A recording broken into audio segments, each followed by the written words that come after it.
The electrical conduit was gray, and it was wrong. Clara Dawson had been walking the perimeter of the water tower for 40 minutes by the time she found it, making her third circuit of the cracked concrete base, hands pushed into the pockets of Ray's old work coat, the one she still wore because it still carried the faint smell of him when she didn't wash it, which she hadn't, not since September. The March wind off the Ohio flatland came at her straight and cold. No hills to slow it down, carrying dead grass and the faint chemical smell of the Rutherford processing plant 3 miles east. She wasn't supposed to be here. That was what she kept thinking. She was a cafeteria worker from Youngstown who had driven 4 hours in a 2003 Chevy Malibu with a cracked heater core, wrapped in her dead husband's coat, than to look at a water tower she'd inherited from a great uncle she had spoken to maybe 6 times in her entire life. She was a practical woman. She'd had to be. And practical women, she had always believed, did not pin their survival on Rust Belt water towers. But the conduit, it emerged from beneath decades of ground cover, dead vines, leaf mulch, the persistent Ohio clay that swallowed everything eventually, and ran up the north face of the tower's concrete base. The conduit itself was armored steel, gray, 1.25 inches in diameter. It ran upward about 3 feet and disappeared into the concrete through a patch of mortar that was noticeably lighter than everything surrounding it. Newer, much newer than the rest of the foundation. Clara had worked in institutional buildings for 22 years. She understood maintenance cycles. And she understood the difference between things that were genuinely old and things that were merely disguised to look old. This mortar was not from 1941, when the tower was constructed. It was not even from 1968, when the tower had been decommissioned and the town of Rutherford stopped piping water through its ancient steel tank. She pressed her thumb against the surface, testing it the way she'd learned to test the seams on commercial refrigerators, feeling for density, for moisture absorption, for the particular resistance of material that was still curing versus material that had settled across decades. This mortar was 10 years old, maybe 15 at the outside. Someone had run electrical power into an abandoned water tower sometime in the past 15 years.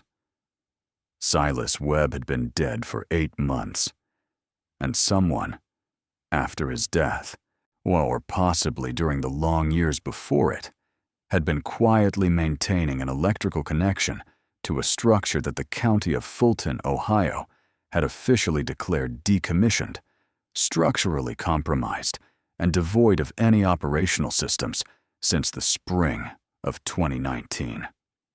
Clara pressed her fingers against the mortar and felt it hold firm under her hand. She was a woman who had spent 22 years noticing the details that other people's eyes slid past. A lunch tray corner that school kids never washed correctly, the particular way a refrigerator seal deteriorated before the visible damage showed. Small signs of things that needed attention that everyone else had learned to walk past without registering. She noticed things. And what she was noticing, for when the brown March grass of a 14-acre property she'd inherited 6 weeks ago from a man she barely knew, was that this water tower was not what it appeared to be. Whether that was good news or catastrophic news, she couldn't say yet. She started looking for a door. 9 months earlier, on a Tuesday morning in June, Clara Dawson had been eating cereal at the kitchen table in the house on Birchwood Avenue in Youngstown when her phone rang, and the voice on the other end was a nurse from St. Elizabeth Medical Center, and nothing about Clara's life was ever the same again. Raymond Elwood Dawson, 62 years old, had been found unresponsive in the parking lot of the Sunoco station on Route 11. A massive cardiac event, the nurse said, using the clinical precision that medical institutions deploy to protect themselves from the weight of what they're actually saying. Something about those two words, cardiac event, made it feel like something that happened to other families, until Clara arrived at the hospital and the young doctor with the exhausted eyes confirmed that Ray had died before the paramedics arrived. Before anyone arrived. Alone in a gas station parking lot on a Tuesday morning, between his truck and the air pump, probably on his way inside to get coffee. He had been 4 months from his 63rd birthday. They had been married for 33 years. Clara did not remember driving home from the hospital. She remembered sitting in the driveway for a long time afterward, engine off, listening to a cardinal calling from the maple tree they had planted together 24 years ago, the spring they moved in. She remembered thinking that she needed to call Meg. She remembered being unable to pick up the phone for a long time, and then picking it up, and Meg's voice coming through the line with a quality Clara had never heard from her daughter before. Young, suddenly, and frightened in the way that adults become frightened when they are reminded that their parents are mortal. The financial reality of Ray's death arrived in stages, the way serious problems do when they want to be thorough. Stage 1 was the insurance.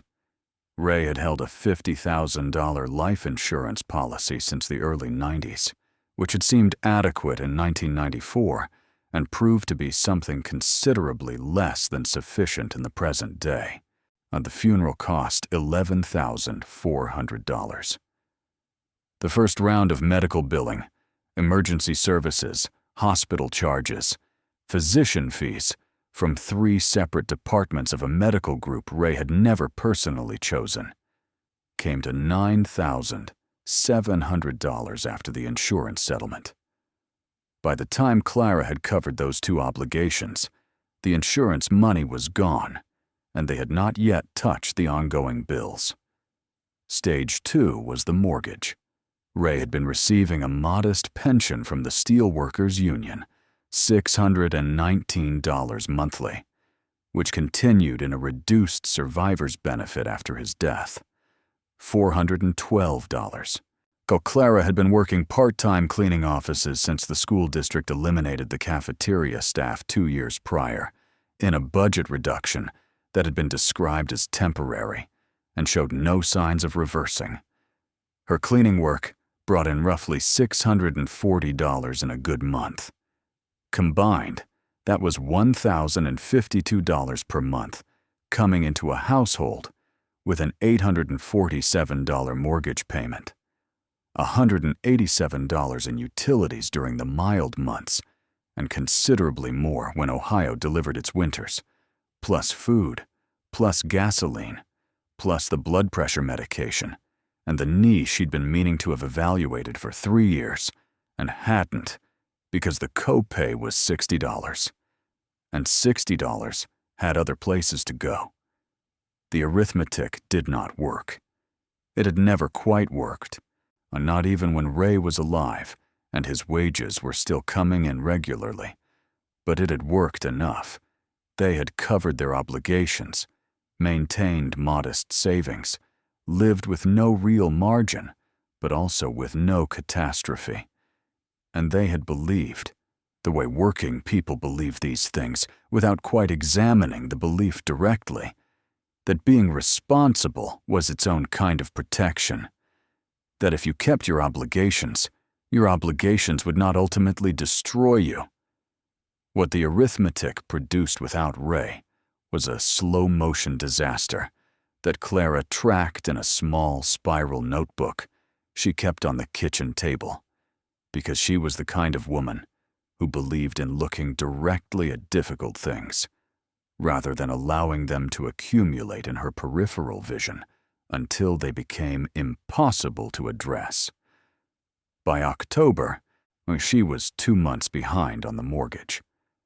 By December, the medical bills had grown to $29,400 through a second round of insurance disputes, facility fees, and the particular institutional cruelty of American healthcare billing, which takes no notice of grief and respects no timeline except its own. By February, the heating oil company had suspended automatic delivery and was demanding $312 in past due balance before they would schedule another fill. The notebook on the kitchen table contained a column of numbers that added up, depending on which bills arrived in which order, to approximately 4 months before the mortgage company would begin formal foreclosure proceedings. Clara was 58 years old. She had lived in Youngstown her entire life. She did not know with any precision what came after foreclosure, except that it was worse than what came before it. The balance in her savings account on the morning the inheritance letter arrived, $847. She had been washing dishes when the mail arrived, the hot water helping her knee the way it reliably did on cold mornings. The envelope was heavier than she expected. Cream-colored paper, the kind produced for correspondence that was meant to carry weight, with the letterhead of Morrison, Geary and Associates, Attorneys at Law, Harrisburg, Pennsylvania. She dried her hands with deliberate care before she opened it, the way you treat something that might matter. The letter was 3 pages long, legal language, formally structured, on the kind of document that places important information inside a container of professional distance, so that neither the sender nor the recipient has to acknowledge directly how significant the thing being communicated actually is. Clara read it at the kitchen table, twice sitting down, then a third time standing up near the window where the light was better.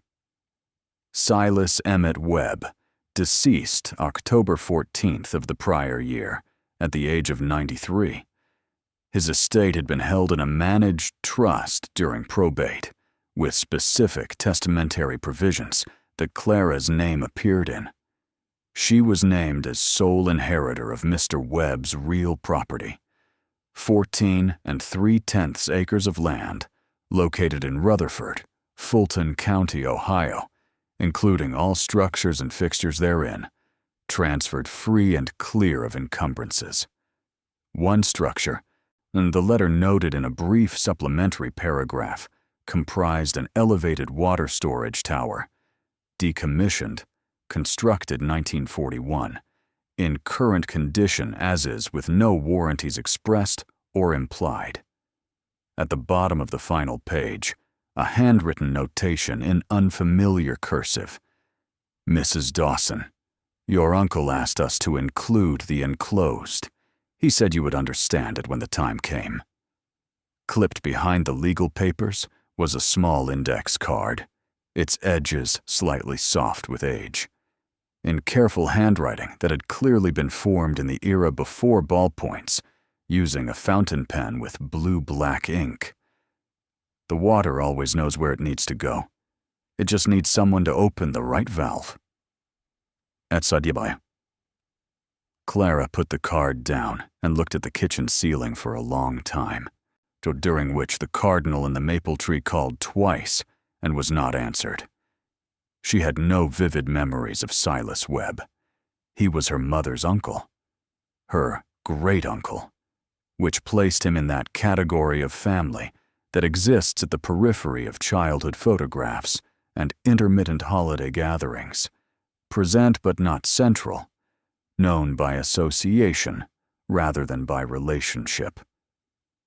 She had a single clear memory of him, a family reunion in the mid-90s, Silas sitting under an oak tree at the edge of the property while everyone else played horseshoes and ate potato salad, reading a paperback with the focused absorption of a man who had decided that he preferred the company of books to the company of people, and had made peace with what that said about him.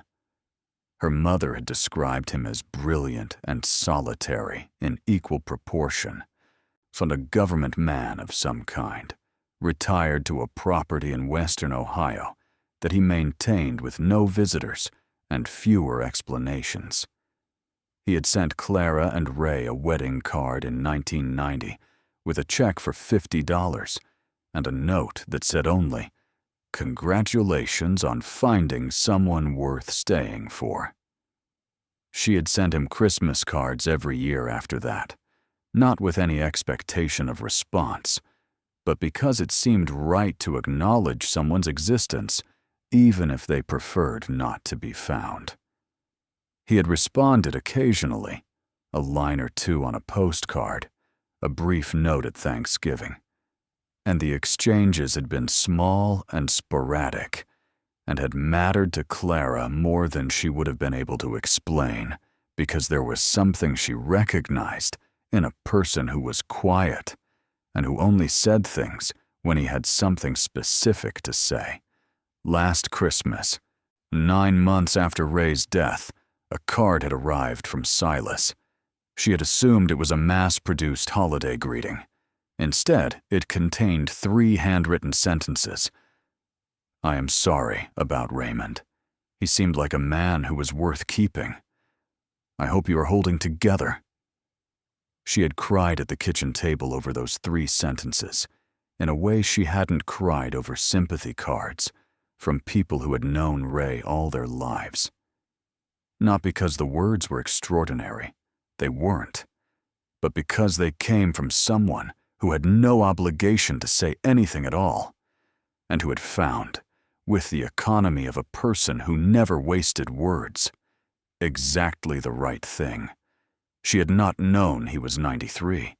She had not known he was dying, for the Fulton County Recorder's office had been open for 40 minutes when Clara arrived the morning after receiving the inheritance letter. She had driven the 2 hours from Youngstown before sunrise because she had learned across 58 years that waiting to look at a difficult thing did not make the thing easier, and because driving gave her mind something to do other than run the numbers in the spiral notebook. The county had digitized its property records sometime in the mid-2000s, and what the record showed told her most of what the legal letter had omitted. The Rutherford Municipal Water Authority had constructed the tower in 1941, using Works Progress Administration labor and funding during an expansion of the town's industrial corridor. So it had operated as the primary storage vessel for Rutherford's municipal water supply for 27 years, then been decommissioned in 1968 when the county modernized its distribution infrastructure and the old standpipe system was rendered obsolete. The tower had been offered for surplus disposal. In 1969, the Water Authority conducted a municipal auction. The purchase price, recorded in ink that had faded to the color of old tobacco stain, was $4,200. The buyer, Silas Webb. Silas had paid $4,200 for a decommissioned water tower in 1969 and had held the property for 54 years without developing it, subdividing it, or allowing any recorded public access to it. His property tax payments appeared in the ledger every year, without exception. The county assessor had issued a conditional structural concern notice in 2019, recommending either reinforcement or controlled demolition. But because the structure was private, non-public, and not posing an immediate hazard, no enforcement action had been initiated. The most recent entry was simply a notation that the property had passed to a new owner through probate. The woman behind the records counter had the specific quality of someone who had worked the same desk for so long that she constituted a form of institutional memory herself. When Clara told her what she'd inherited, the woman's expression moved through something that was not quite surprise. more like the particular recognition of a person who had been waiting to see which direction a long-expected thing would eventually fall. "That's the Webb property," she said. "Not a question." Old Silas. She was quiet for a moment, hands flat on her desk. People wondered about that place for years. He never let anyone near it. Not the inspector, not the county engineer. Always paid his taxes 6 months ahead of schedule, which meant there was never a legal lever to apply. She glanced toward the window, as though checking that the conversation was still private. He brought cash payments in person until about 2010. After that, bank drafts. People thought he was an eccentric. Clara asked if there was anything else unusual in the records. The woman looked at her for a moment, over reading glasses on a beaded cord. "The power account," she said finally. He maintained an active commercial electrical account on that property from 1971 until the month he died. Fulton County Electric has the billing history. It was never interrupted, never more than 30 days in arrears. A man who hadn't used that tower for water in 50 years was paying commercial electric rates on it every month, like clockwork. She folded her hands. "People thought he was eccentric," she repeated, with an inflection suggesting that people had, in retrospect, perhaps underestimated the precision of that assessment. The phone calls came in the days following, as they always do when an inheritance becomes known in a small community, carried by the particular social infrastructure of people who heard something from someone who checks county records occasionally. Meg called on the second evening. Meg was 35, lived in Seattle, worked in marketing for a technology company, whose operations Clara had stopped trying to fully understand. She had her father's eyes and her mother's pragmatic mind, and she had grown up watching her parents navigate financial constraint with a consistency and dignity that had produced in her, as its primary lesson, the conviction that she would not live that way. Clara did not fault her for this. She understood it clearly. But Meg's pragmatism, processed through the particular distance that geography and upward mobility create, had a quality over the phone that landed differently than it would have across a table. "Mom, it's a water tower." "I know what it is, Meg."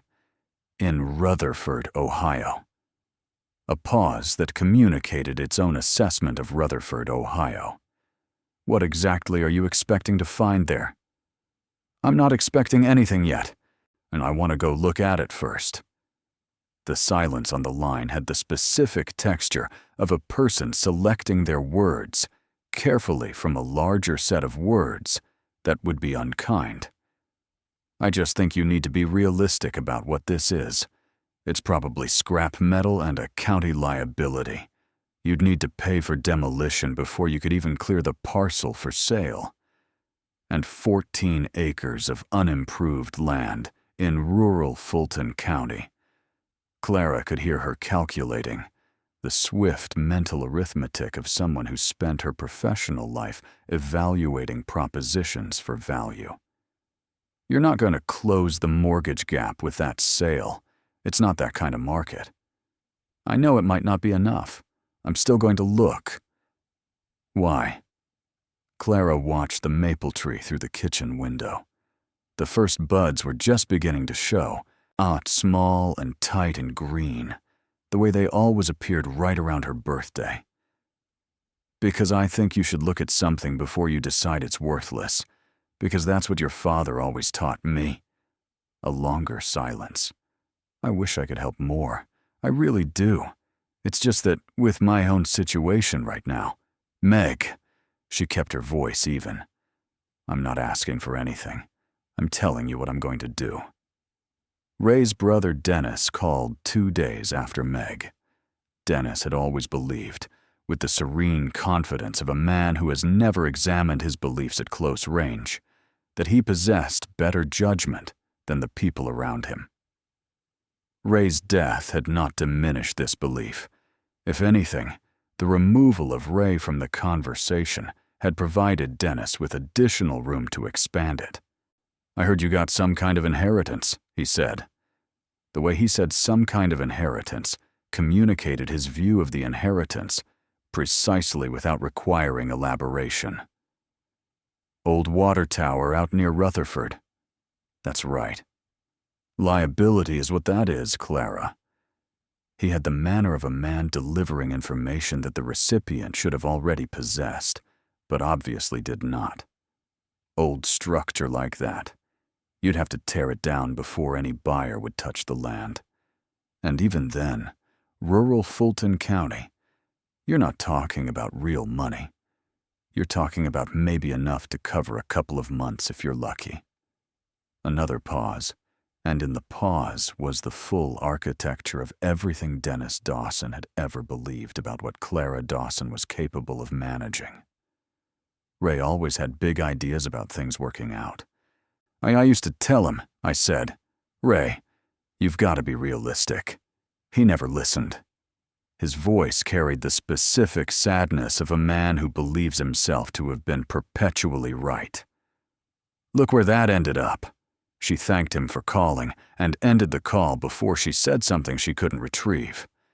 Gary Walston had been selling property in Fulton County for 22 years and brought to every conversation the particular combination of sympathy and deflation that characterizes professionals who have spent decades delivering difficult news to people who came in hoping for something else. He met Clara at a diner in Rutherford on the same day she arrived in town, looked at the property records she'd printed at the library, and drew in a slow breath through his nose that said more than his first sentence did. The land itself, 14 acres, agricultural adjacent in this corridor. You're looking at 6, maybe 7,000 an acre on a good day, with motivated buyers. Call it 85 to 90,000 for the parcel if the market cooperates. He turned the page. The structure is the problem. County has a concern flag on it from 2019. Any buyer planning to develop would need a demolition assessment, potentially an environmental review. Those old tanks sometimes have sediment accumulation issues from the water treatment era, and liability clearance before they could finance anything. By the time they factor those costs into their offer, you're probably looking at $60,000 to $65,000 net, if everything goes smoothly. $60,000 to $65,000. Clara had $847 in savings, $29,400 in medical debt, and was approximately 4 months from formal foreclosure proceedings, beginning on a house she and Ray had owned for 24 years. "That doesn't solve my problem," she said. Gary Walston looked at his coffee cup with the expression of a man who knew exactly how insufficient his answer was and could not make it more sufficient through force of will. "I know. I'm genuinely sorry. I wish the numbers told a different story." He hesitated, turning the page once more. "There's one other thing, before you could even list the property. The estate accumulated another $1,800 in property taxes during probate. You'd need to clear that at the recorder's office before the title transfers cleanly." Clara drove back to the motel she'd booked for $22 a night and sat on the edge of the bed in her coat and looked at the wall. Then she opened the notebook she'd brought from the kitchen table, the one with the numbers, and she looked at the numbers for a long time. Not because she didn't know what they said. She knew exactly what they said. But because looking at them directly had always been the only thing she knew to do with hard facts. You looked at them. You didn't let them become something that lived in the dark at the edge of your thinking. She closed the notebook. She thought about the index card from Silas. The water always knows where it needs to go. It just needs someone to open the right valve. She thought about the electrical conduit in the new mortar, which she hadn't found yet, because she hadn't gone to the property yet. She set her alarm for 6 in the morning. She drove to the property in the early light, the field still gray with morning frost, the sky the particular pale blue of early Ohio spring that always reminded her of the color of Ray's work shirts fresh from the dryer. The access road off County Road 14 was an unpaved track marked by a rusted metal post that might once have held a mailbox. Clara's Malibu navigated it in first gear, the undercarriage ticking against dead brush. She stopped at the chain-link fence she hadn't been warned about. It was padlocked. One of the 8 keys on the ring from the attorney's package said, "Gate," in Silas's handwriting. She found the lock on the second try, and when the gate swung inward with a sound of hinges that were stiff but not seized. Maintained, Clara thought recently enough. Inside the fence, the property had the quality she had noticed in the satellite images, overgrown in a way that looked like abandonment, but wasn't. Quite. The undergrowth held back along specific pathways, the fallen limbs cleared from any route approaching the tower base, the whole 14 acres presenting the appearance of neglect while concealing the infrastructure of deliberate management. You had to know what you were looking for to see the difference. Clara knew what she was looking for because she had spent 22 years in the kind of institutions where the difference between appearance and function was the thing you were actually paid to understand. The tower itself rose from the center of the property and was simultaneously less impressive and more significant than any photograph had suggested. Less impressive because it was simply a standpipe. No elevated tank, no architectural distinction, just 82 feet of riveted carbon steel rising from a concrete base, like a statement made in industrial language, by people who had no interest in decoration. The steel had gone through several cycles of oxidation, old rust at the base, graduating to newer surface corrosion higher up, the whole column carrying the patina of something that had been abandoned to weather without quite being abandoned to collapse. The concrete base was the original 1941 pour. Thick, aggregate-heavy, built with the over-engineered confidence of WPA construction that assumed everything it touched needed to outlast its builders. More significant because it had presence. Not mystical presence. Clara had no interest in mystical explanations for things that had practical ones, but institutional presence, the kind she had come to recognize in buildings that had been used for serious purposes. Schools had it. Hospitals had it. Certain factories had it. This water tower, rusted and condemned and surrounded by 14 acres of managed wilderness, had it. It had the quality of something that was still, in some functional sense, operational, that had not yet finished its purpose. She walked the perimeter 3 times, pulling ivy, looking at seams, pressing her thumb against mortar at intervals, before she found the conduit on the north face, a gray armored steel, 1.25 inches in diameter, running up from underground into concrete, sealed with mortar that did not match the foundation. She pressed it. It held firm. Someone had been running electricity into this structure within the past 15 years. Silas Webb had maintained a commercial electrical account on this property every month for 52 years, until the month he died. Clara stood in the dead March grass, with her hand flat against the concrete, and thought about what it meant when an old man spent 50 years quietly maintaining something that everyone else had written off.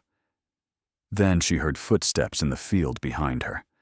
The man who appeared from the tree line to the east was somewhere in his late 70s, moving with the deliberate pace of someone whose knees had opinions he refused to defer to.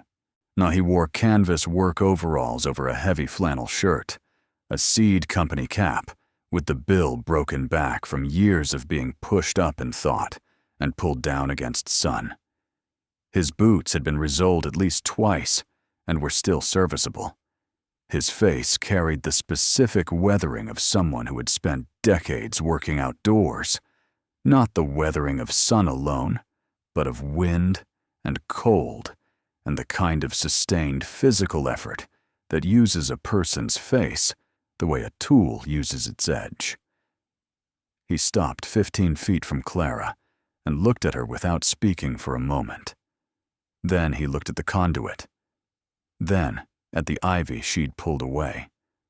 His expression moved through several things quickly. Recognition, and something that might have been relief, and something she could not read clearly.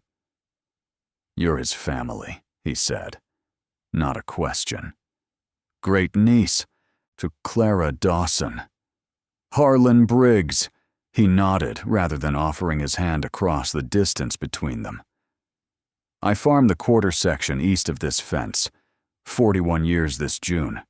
Knew Silas since 1983. He looked at the conduit again, and something settled in his expression. The way things settle when a person has been waiting for a specific moment for a long time, and the moment has finally arrived. "I wondered when someone was going to come." "Did you know what this is connected to?"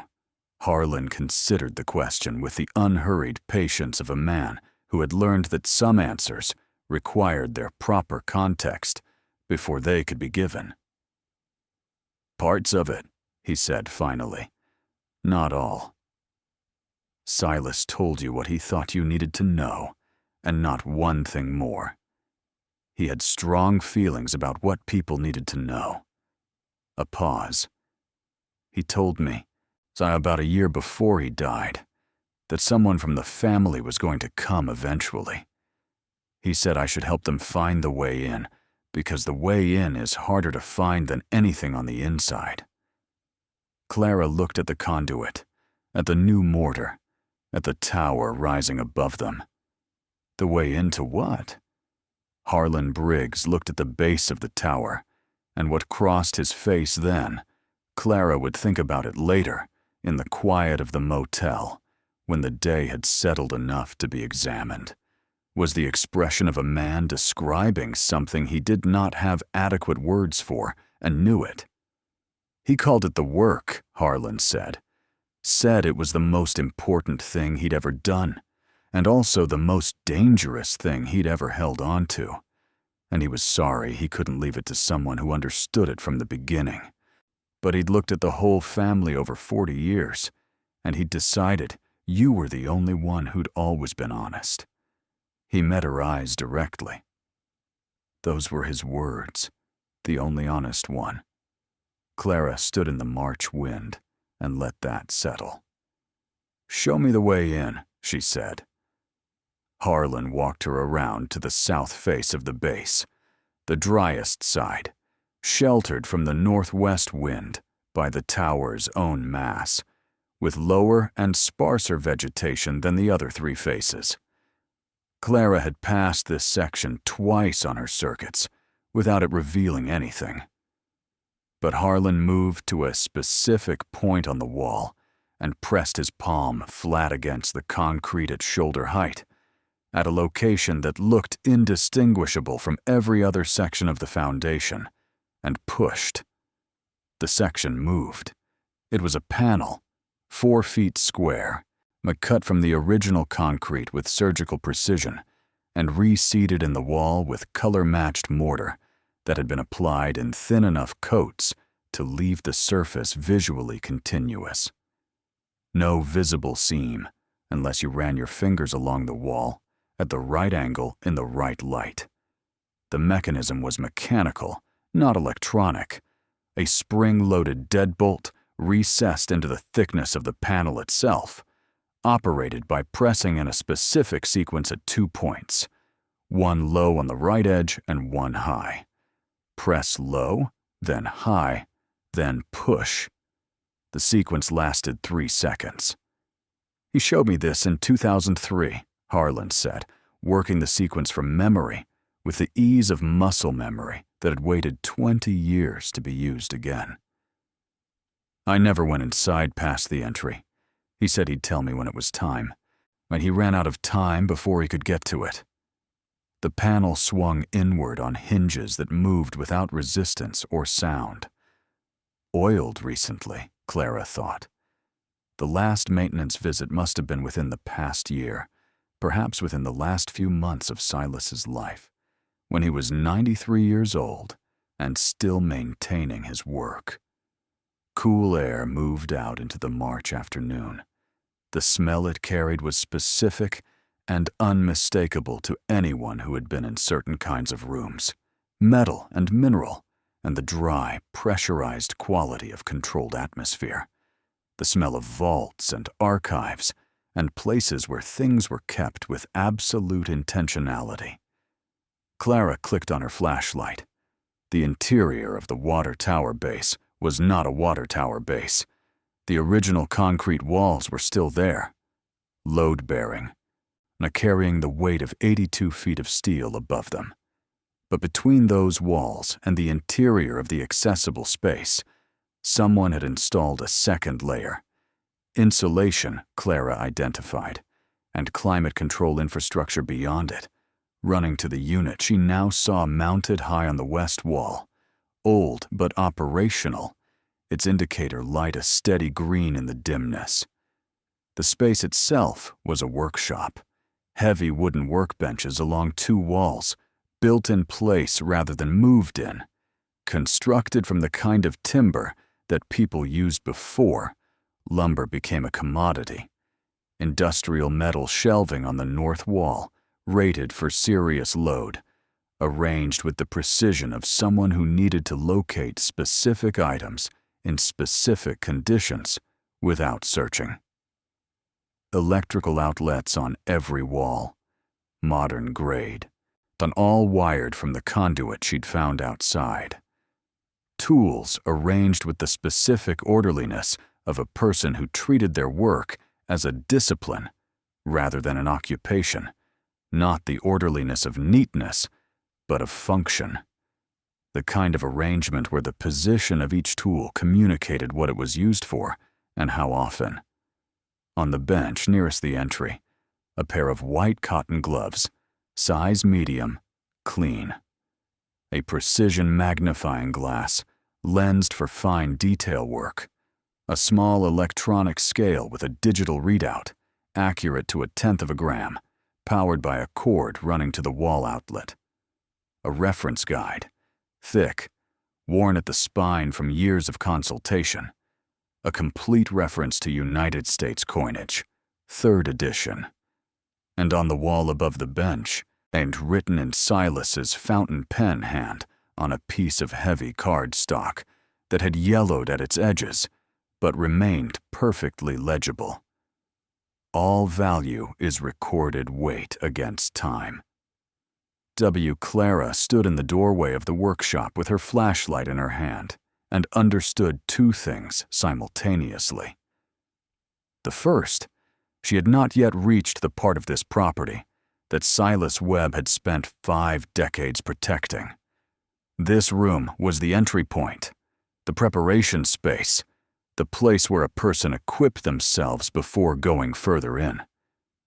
The second, the things you equipped yourself with in this room before going further in, were things you used to handle and evaluate items of significant numismatic importance. She looked at the cotton gloves. She looked at the reference guide. She looked at the scale.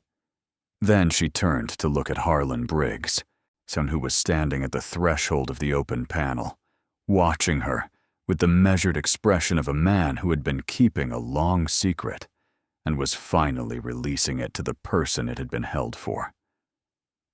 "Harlan," she said quietly. "Yes, ma'am."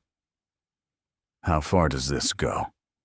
The pause before he answered carried the specific weight of 50 years. "I don't know the full extent," he said. "I know what I helped him build, and what I helped him maintain from the outside. But there's more past that workshop. He spent 4 decades building what's past that workshop, and he never let me in past the first room." He met her eyes. He told me once, maybe the last time I saw him clearly before the end, that it was enough to change everything for whoever found it. He said it like it was a warning and a gift at the same time. Well, and I never forgot the way his face looked when he said it. Clara looked at the door at the back of the workshop, the one that led to the corridor she could just see beyond it in the beam of her flashlight. She looked at the cotton gloves on the bench. They were her size. She did not think that was coincidental. Silas had been a man who prepared things specifically for the people he intended to find them. She crossed the workshop and picked up the gloves. She put them on. She turned back to the rear of the room. "Show me the rest," she said. Harlan walked her to the east wall of the workshop, to the industrial shelving unit that ran floor to ceiling and held boxes of archival materials, chemical preservation supplies, and equipment cases that Clara could not yet identify. He stood before it for a moment, with the look of someone re-encountering something they built with their own hands decades earlier and finding it still standing. "It's not the shelves," he said. "It's what the shelves are mounted to." He reached behind the left edge of the unit, into a gap that was dark enough and narrow enough that no casual inspection would find it, and his fingers located a recessed handle. He pulled, a horizontal motion, not a lift, and the shelving unit swung outward from its right edge on a floor-mounted pivot point that moved without vibration or sound. The mechanism had been maintained. Beyond the shelving unit, a corridor opened, concrete-lined, 4 feet wide, heading east for approximately 30 feet, before making a right-angle turn to the south. The walls were the same aggregate concrete as the base structure above, sealed against moisture with multiple coats of a gray compound that had prevented any visible damp intrusion across the decades. Emergency lighting strips were mounted at 8-foot intervals along the ceiling, already activated by motion sensors that had registered Clara's movement from the moment she entered the workshop. The light they cast was pale and even, maintenance-grade LEDs in sealed housing, throwing clean white illumination across a corridor that showed no cracking, no settling, no evidence of the underground stresses that should have been affecting a structure of this age. Silas had built to last. That was becoming the dominant fact of Clara's understanding of the man. He had built everything in his life to last, including the secrets he'd kept inside it. At the end of the first corridor, a steel door, heavy gauge, frame-mounted, with a simple mechanical lock. At the second turn, southward, another corridor, perhaps 40 feet, ending in a second door that was heavier than the first, with visible reinforcement along the frame and an additional lock requiring a separate key. And at the end of the second corridor, a third door that was different in kind from the others. Not a security door in the sense of institutional hardware, but something that belonged on a different category of space entirely. Steel, 3 inches thick by Clara's estimate, frame-mounted with commercial-grade hinges, rated for weight no reasonable residential or light commercial application would require. In the center of the door, mounted at chest height, a combination dial, the kind of lock used on bank safe deposit rooms and museum storage vaults. Clara stood in the first corridor, flashlight cutting down its length, and looked at that third door 80 feet away in the pale LED light, and the combination dial caught the beam and reflected it back at her with the absolute equanimity of something that had been waiting a very long time to be opened by the right person. The temperature in the corridor was 62 degrees, climate-controlled, held stable. Day and night, year after year, across a half-century of Ohio winters and summers, while the world above changed everything around it. She turned to Harlan. "He said the combinations are in a letter," Harlan said before she could ask. "He said you'd find it. He said he put it where a person who'd already gotten far enough to deserve the combinations would be looking." He paused. Those were his exact words, far enough to deserve them. Clara looked at the workshop behind her, at the workbench, and the cotton gloves, and the scale, and the reference guide. She went to the third drawer of the left-hand workbench. Under a layer of professional microfiber cloths and a sealed packet of silica gel that had kept the drawer's contents dry across whatever time it had been sitting there, her fingers found a cream-colored envelope. The same paper stock as the attorney's letter, sealed with wax. Her name on the front in the handwriting she knew now. Fountain pen. Deliberate. The hand of a man who had learned penmanship in the 1930s and had never traded it for convenience. Mrs. Clara Dawson, who had the patience to look. She stood in the workshop and broke the wax seal carefully, pressing it up from the paper rather than tearing through it, the way you open something you intend to keep. The letter was 4 pages. Handwritten. Dated September of the previous year, 6 weeks before Silas Webb died at the age of 93. Still lucid, still capable of fountain pen and full sentences, and the precise organization of thought that had characterized everything she'd encountered of him. She read it once quickly, then more slowly, then a third time leaning against the workbench, with Harlan Briggs standing quietly at the workshop door, the way a person stands who has already waited 50 years and can wait a few more minutes.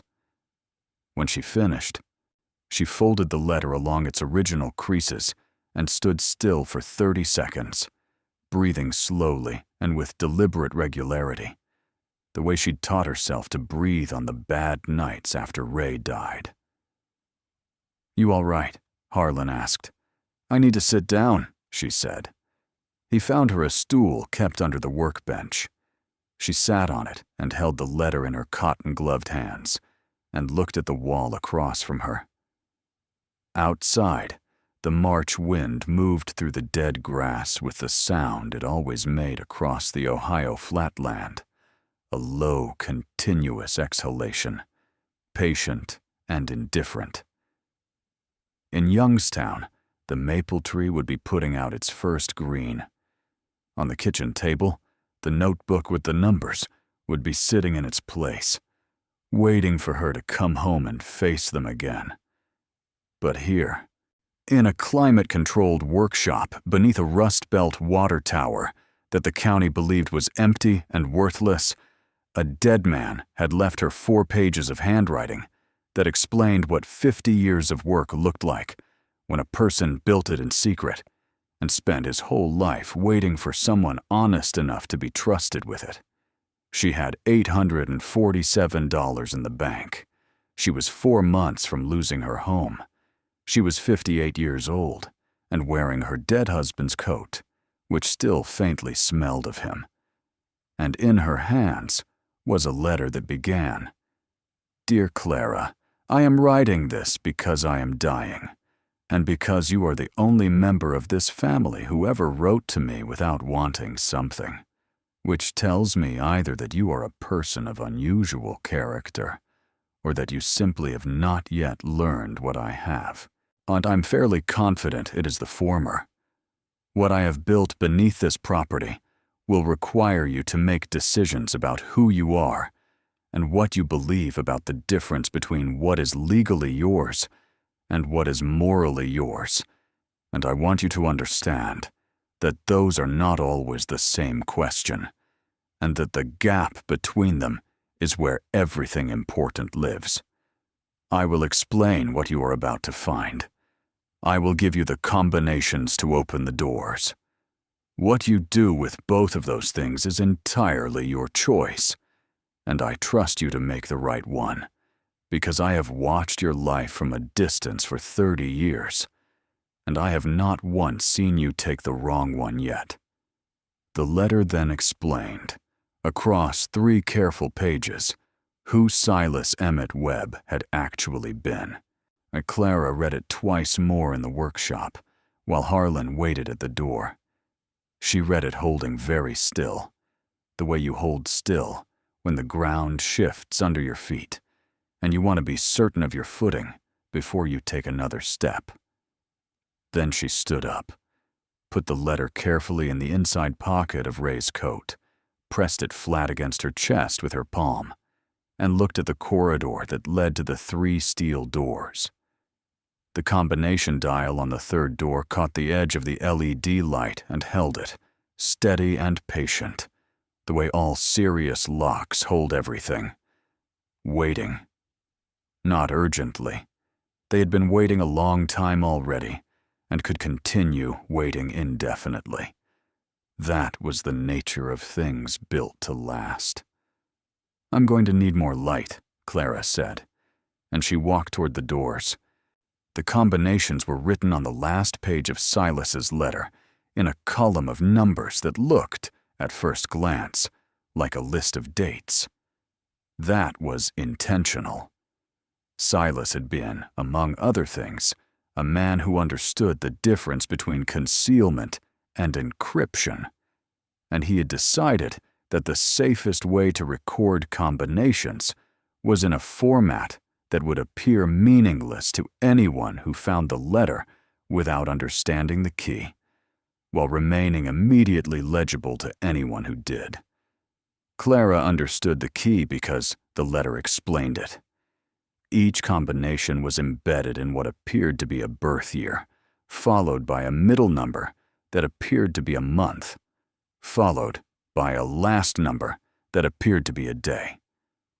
But the actual combination was not the date itself. It was what the date represented, the number of digits in the year, multiplied by the month, added to the day backwards. A simple cipher, the kind a careful man invents when he trusts math more than locks and people more than either. The first door's combination: 4 digits, 14 seconds to work through the calculation, and then a single heavy click as the mechanism disengaged and the steel door swung inward on hydraulic hinges that had been recently serviced and moved with the smooth assurance of something that cost what it needed to cost. Clara stood at the threshold and shone her flashlight into the room beyond. She was expecting storage. She was expecting shelves of boxes or crates, or the kind of industrial organization that the workshop had prepared her for. What she found instead was an archive. The room was approximately 20 feet square, concrete-walled, done with the same sealed, moisture-resistant coating she'd seen in the corridor. But the walls were lined floor to ceiling with filing cabinets, dark gray metal, the heavy-gauge government surplus variety that institutions bought in the 1950s and 60s because they were rated for the kind of use that meant something. 14 cabinets in total, each one labeled with a date range on a small card, inserted into the holder on the front face. 1947 to 1952. 1953 to 1957. 1958 to 1963. And so on in 5-year increments, up to 1978 to 1984, and then a final cabinet labeled simply, Evidence Complete. In the center of the room, a wooden table. On the table, aligned with the same precision that governed everything Silas had built. A bound ledger, open to its first page. Beside it, a manila envelope sealed with red wax, labeled in fountain pen. Read the ledger first. Then open this. Clara crossed to the table, her footsteps quiet in the sealed air of the room, and picked up the ledger. It was a record of employment. Silas Webb, metallurgist, Grade 3, United States Mint at Philadelphia. Start date, September 8, 1947. The entries began formally.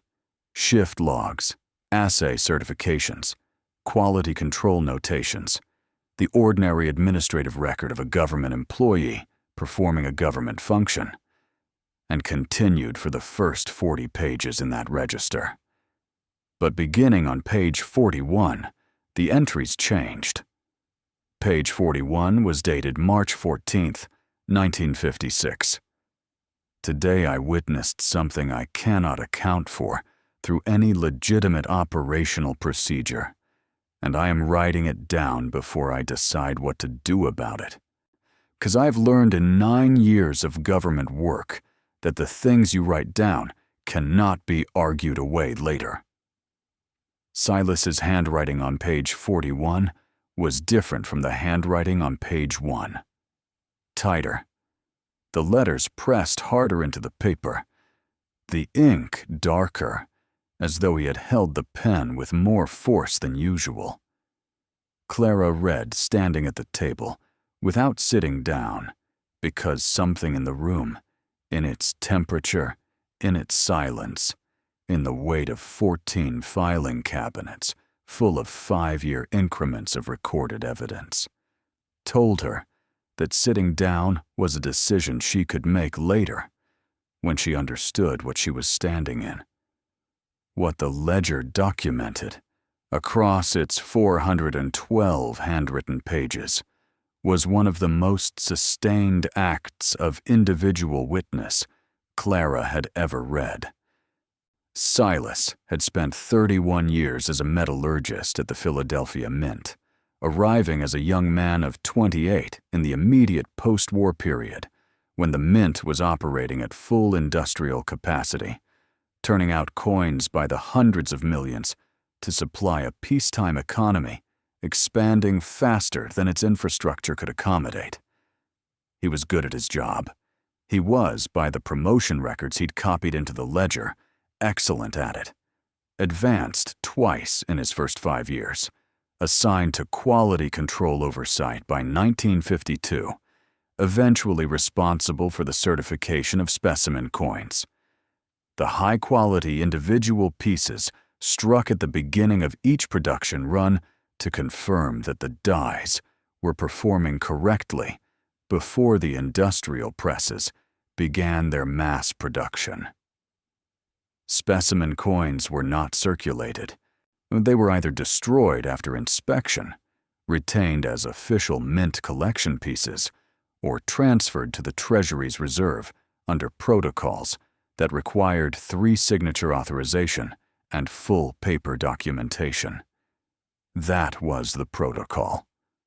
That was what the regulations specified, and what Silas had been trained to administer. In March of 1956, Silas had discovered that the specimen coins were not all going where the documentation said they were going.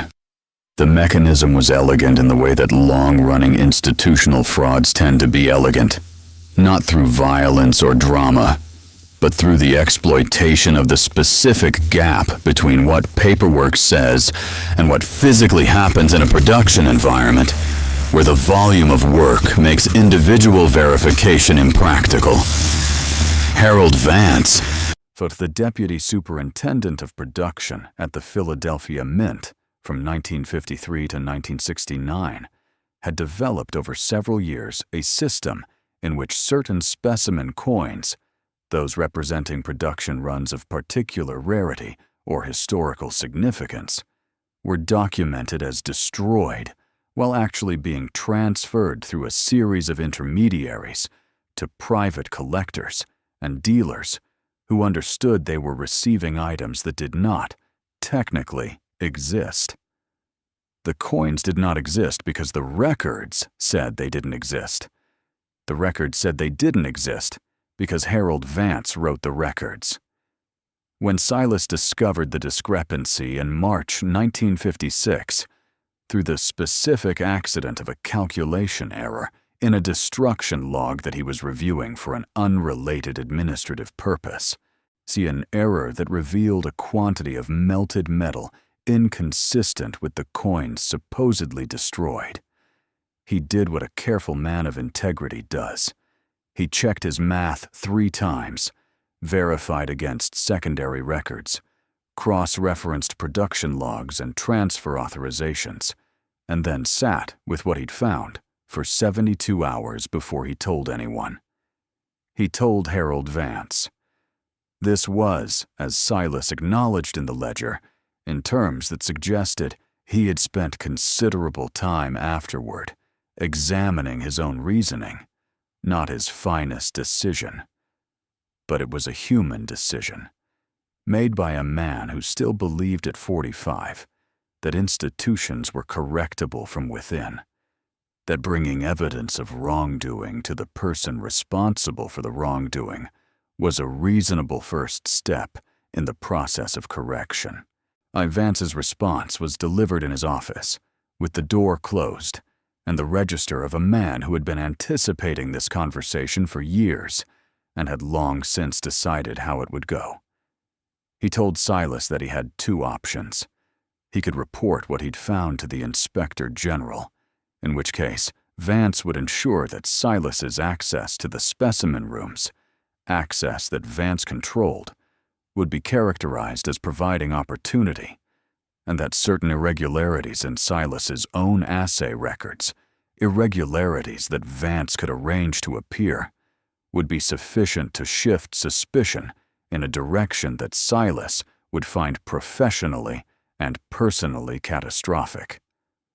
Or he could understand that the world of government was larger and more complicated than the metallurgical regulations he administered, and that certain arrangements that existed at levels above his comprehension were best left undisturbed by the questions of men who were paid to weigh metal rather than to make policy. Silas had gone home that night and made his 3rd option. He had begun documenting everything. Every specimen coin that Vance's system diverted over the following 22 years was recorded in those filing cabinets. Production numbers, die identifications, dates of supposed destruction, names of the intermediaries who received them, amounts paid, and whenever Silas could establish it through the secondary research he conducted at considerable personal risk during evenings and weekends. The identities of the ultimate buyers and the collections those coins eventually entered.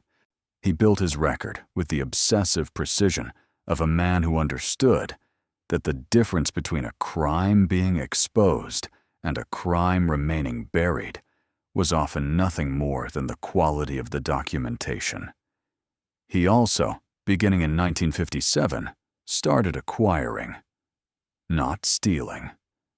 The ledger was meticulous on this point, and the manila envelope on the table, which Clara opened after reading the first 100 pages because the letter had said the ledger first, and she had honored that sequence, contained the purchase receipts that supported the distinction.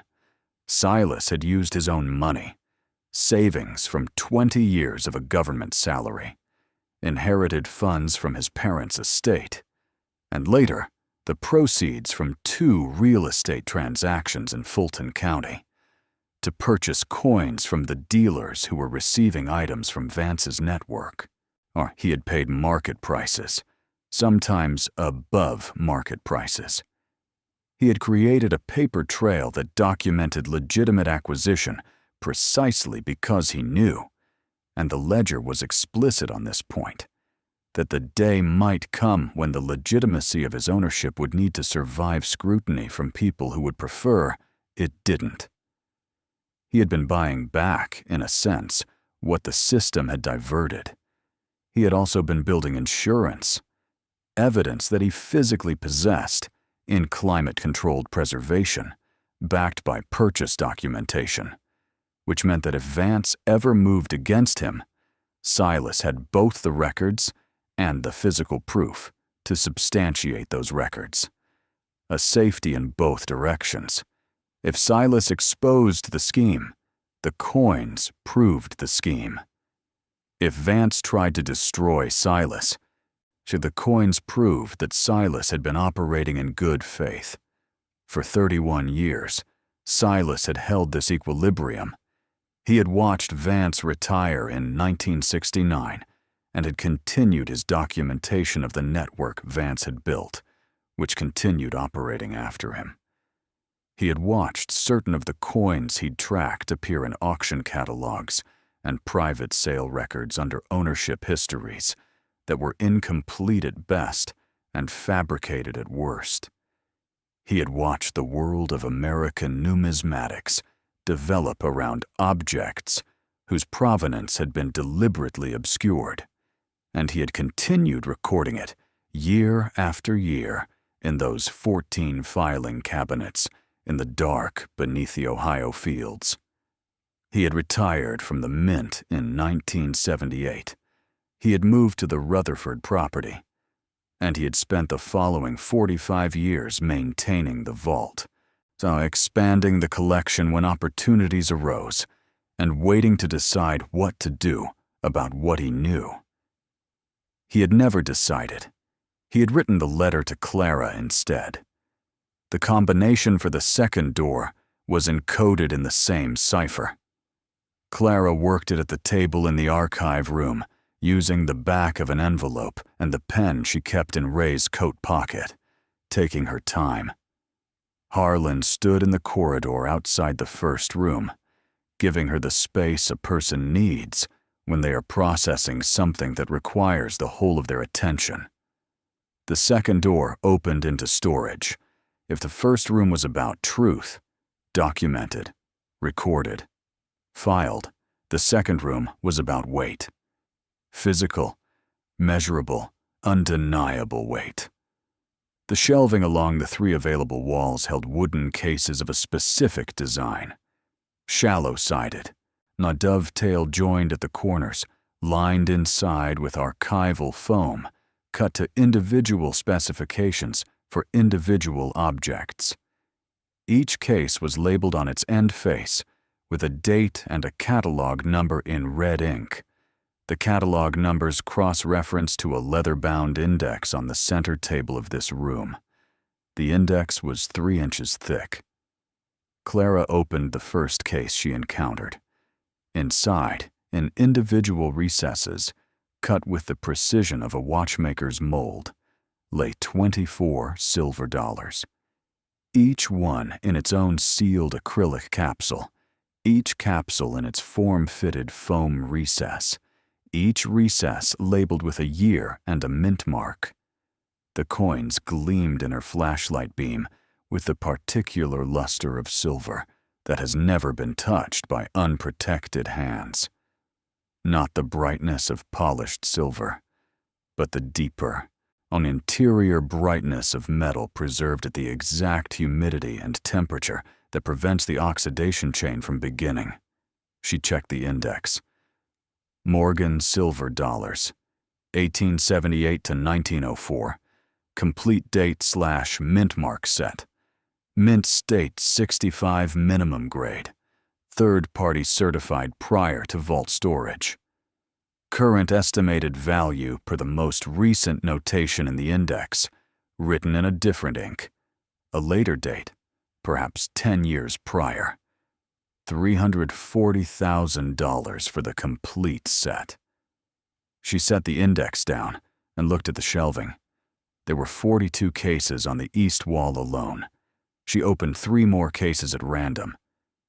Indian head eagles, $10 gold coins, a full date sequence from 1907 through 1933. The series bookended by the year of the coin's introduction and the year the United States government recalled all gold coinage from private ownership. 40 cases, with each holding a different year, each coin graded by the professional certification services that had developed their standardized scales in the 1980s. The index noted the values with the same careful hand, not current auction prices, since Silas had last updated those entries years ago, but ballpark assessments that even at a decade's remove told a story about the scale of what filled this room. Liberty Head Double Eagles, $20 gold pieces, the large coins that had circulated in America from 1850 through 1907, struck in large quantities across a long production run, but surviving in genuinely uncirculated condition in numbers so small that a single high-grade example could command prices that bore no relationship to its original face value. And in a separate section of the south wall, in cases heavier than the others and lined with lead foil insulation in addition to the archival foam, gold bullion. Not coins. Bars. Clara lifted the lid of the first bullion case and felt the resistance. The case weighed more than it looked like it should, substantially more, and the contents explained why. 12 rectangular bars, each approximately the size of a large bar of soap, each stamped with a purity mark and a weight notation. 1 troy pound, .9999 fine gold. Each bar had a date stamp and a refinery mark from 3 different assay offices, Pittsburgh, Cleveland, one that Clara didn't recognize, in a typeface that suggested the mid-20th century. She counted the cases that appeared to contain bullion. 31. 31 cases, 12 bars each, 372 bars of 1 troy pound gold.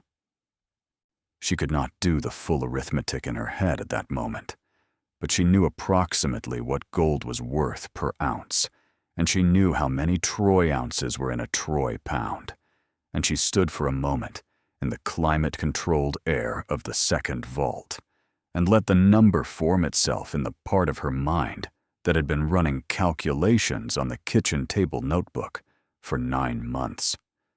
372 pounds of gold.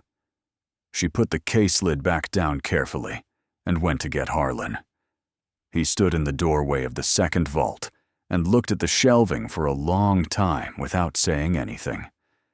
When he spoke, his voice had the quality of someone who had been carrying the weight of a secret by himself and was feeling what it feels like when someone else finally takes some of that weight. So he worked for 30 years to buy all of this, Harlan said. Paid for it out of his own money. Kept every receipt. I knew he was collecting something serious. He told me that much, 20 years ago. He said he'd spent his career watching the government treat its own history like a commodity, and he'd decided that if the history was going where it shouldn't go, he was going to follow it and bring it back. He paused. He didn't tell me how much of it there was.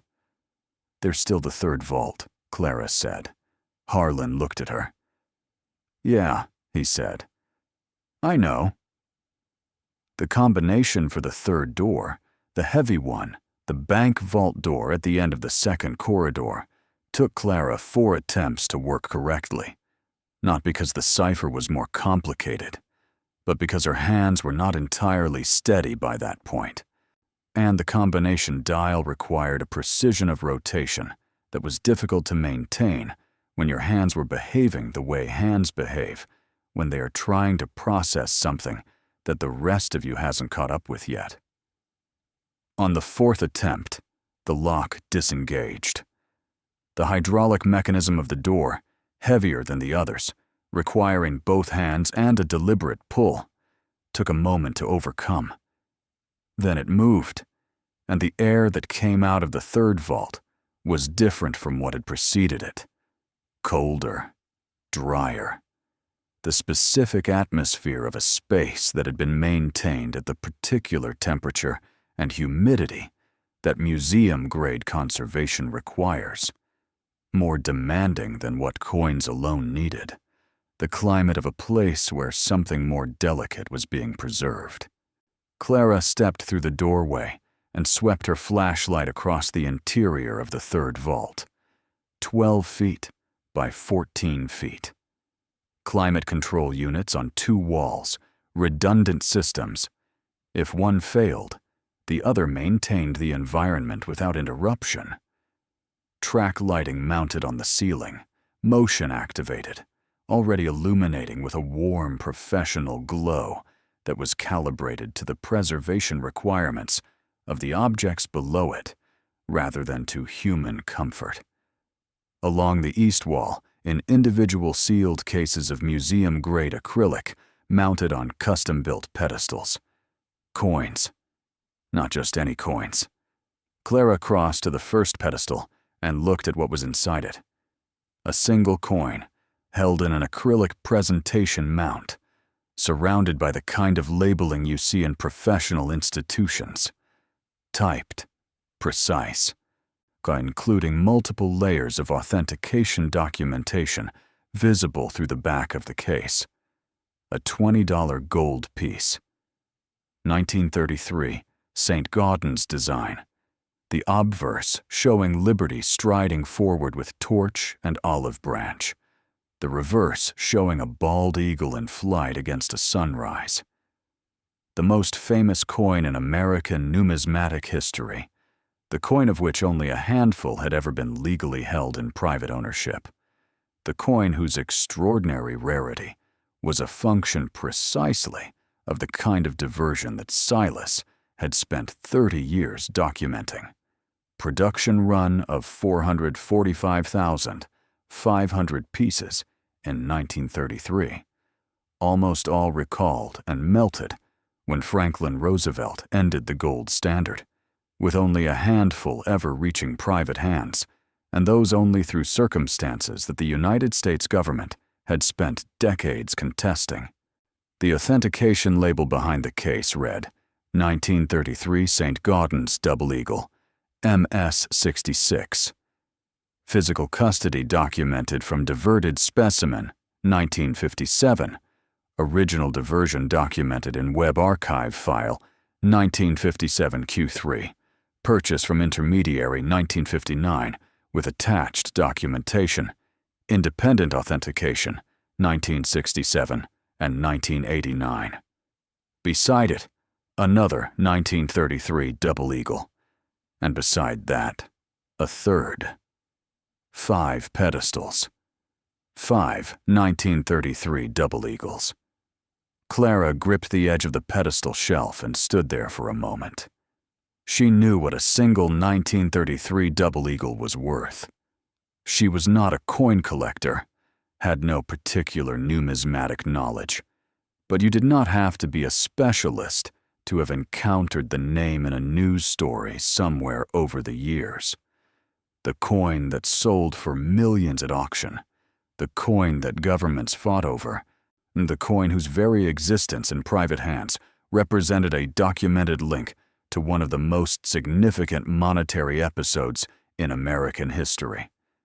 There were 5 of them, in a row, in a vault under a water tower in Rutherford, Ohio. She kept walking. A 1913 Liberty Head nickel, one of only 5 known examples in the entire world, each one cataloged, tracked, and accounted for in the reference literature of the field. The authentication documentation behind this pedestal was the longest of any she'd seen. 3 separate authentication reports from 3 separate decades. Photographic comparison studies, provenance research, noting the specific branch of Vance's network through which it had passed in 1961, before Silas acquired it in 1963. An 1804 silver dollar, the king of American coins, at a date that had never actually been struck in 1804, but had been produced in small numbers in the 1830s as diplomatic gifts, of which approximately 15 examples were known to exist, and each one accounted for. The label here was meticulous.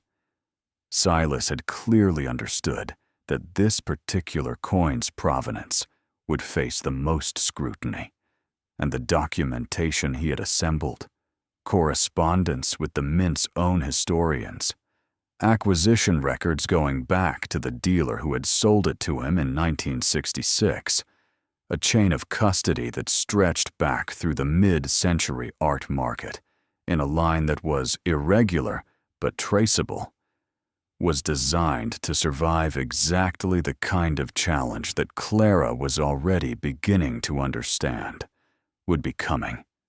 2 more $1804 on adjacent pedestals. At the far end of the vault, in a case that was larger than the others and mounted at eye height rather than on a pedestal. Something different. A collection of 10 coins mounted together, each one in its individual presentation space, arranged chronologically. The label at the top of the case read, Proof Collection. One example. From each year of United States coin production, 1793 to 1933. Complete. A complete proof set. Every year of American coinage, from the first coin struck under the newly formed republic to the year the gold standard ended. Every year. 140 years of American monetary history, each represented by a coin in proof condition, the highest quality of striking, produced with specially prepared dies and planchets for presentation and collection purposes, for existing in numbers so small for the earliest dates that the coins were not merely rare, but essentially singular. Clara walked the length of the vault and came back to the beginning and walked it again. Harlan had followed her in and stood near the doorway. He had not spoken since they entered. He was looking at the walls of the vault with an expression that was not wonder exactly. He was too old and too practical for pure wonder, but something adjacent to it. The expression of a man who has lived beside a mystery for 40 years and is finally seeing its face. Harlan, Clara said. Yeah. What did he tell you it was worth? Harlan was quiet for a moment. He said once, maybe 2015, that the total collection was enough to make a person never have to worry about money again. I took that to mean a few million. He looked at the 5 1933 Double Eagles in their row of pedestals. I think maybe he was being conservative. Clara stood in the center of the third vault and let herself be still for 60 seconds. In those 60 seconds, she thought about a number of things. She thought about the letter in her coat pocket and the specific sentence in it where Silas had written, I am not a wealthy man in the way people use that word when they mean someone who spends freely. I am wealthy in the way that people who survived the Depression understood the word, which means I have always held more than I used and never let anyone know what I held. What I built beneath this property is not a fortune I accumulated through luck or excess. It is 30 years of being paid to stay quiet, multiplied by 40 years of not being willing to stay quiet. What you are holding, Clara, is the physical record of a wrong that was never righted, and an attempt by one man to ensure the evidence of that wrong could not be made to disappear. She thought about the notebook on the kitchen table in Youngstown. She thought about Meg, who had told her to be realistic. About Dennis, who had told her not to build her hopes up. About Gary Walston, who had told her the tower was a liability that would cost money to demolish before the land could be sold. She thought about Ray, About what he would say if he were standing here. About the cardinal and the maple tree, and the 33 years, and the coffee he'd been going to get, and hadn't gotten to yet. She did not cry. No, she had done her crying in the 9 months since June, and it had been honest and thorough. And what was left after it was not hardness, but clarity.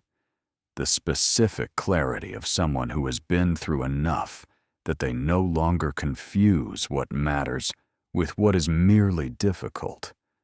What she thought standing in the third vault of a water tower in Rutherford, Ohio, surrounded by things that could not yet be fully understood in their value because the value exceeded the frame she had available to put around it, was this. Silas chose you because you were the honest one. Don't be anything less than that now. I need to call a specialist, she said. What kind of specialist? The kind who can tell me what all of this is actually worth, and the kind who can tell me what to do about the documentation in those filing cabinets. She looked at the filing cabinets. She could see through the open doors of the first vault. What's in those cabinets is about more than coins. Harlan nodded slowly. What are you going to do? Clara looked at the vault around her, at the 5 1933 Double Eagles, at the 1913 Liberty Head nickel, at the complete proof set spanning 140 years of American monetary history, at the 31 cases of gold bullion in the room behind her, and gave him the only honest answer she had. I don't know yet, but I know I'm not going to decide anything until I understand what I'm deciding about. She drove back to the motel that night and sat at the desk in her room with the notepad the motel provided, which was thin and faintly blue-lined and printed with the motel's name in a font that belonged to no recognizable decade. She called her daughter. Meg answered on the second ring in the clipped efficiency of someone taking calls between other calls. Mom, are you back from Rutherford? I'm still here. You're spending the night there? I thought you were just going to look at the... Meg! Clara said her daughter's name with the specific quietness she used when she needed Meg to stop and listen. I found something. A pause. Found something. Inside the tower's base, there's a vault system. Silas built it starting in 1969. She paused. I need you to listen to what I'm about to tell you without interrupting until I'm done.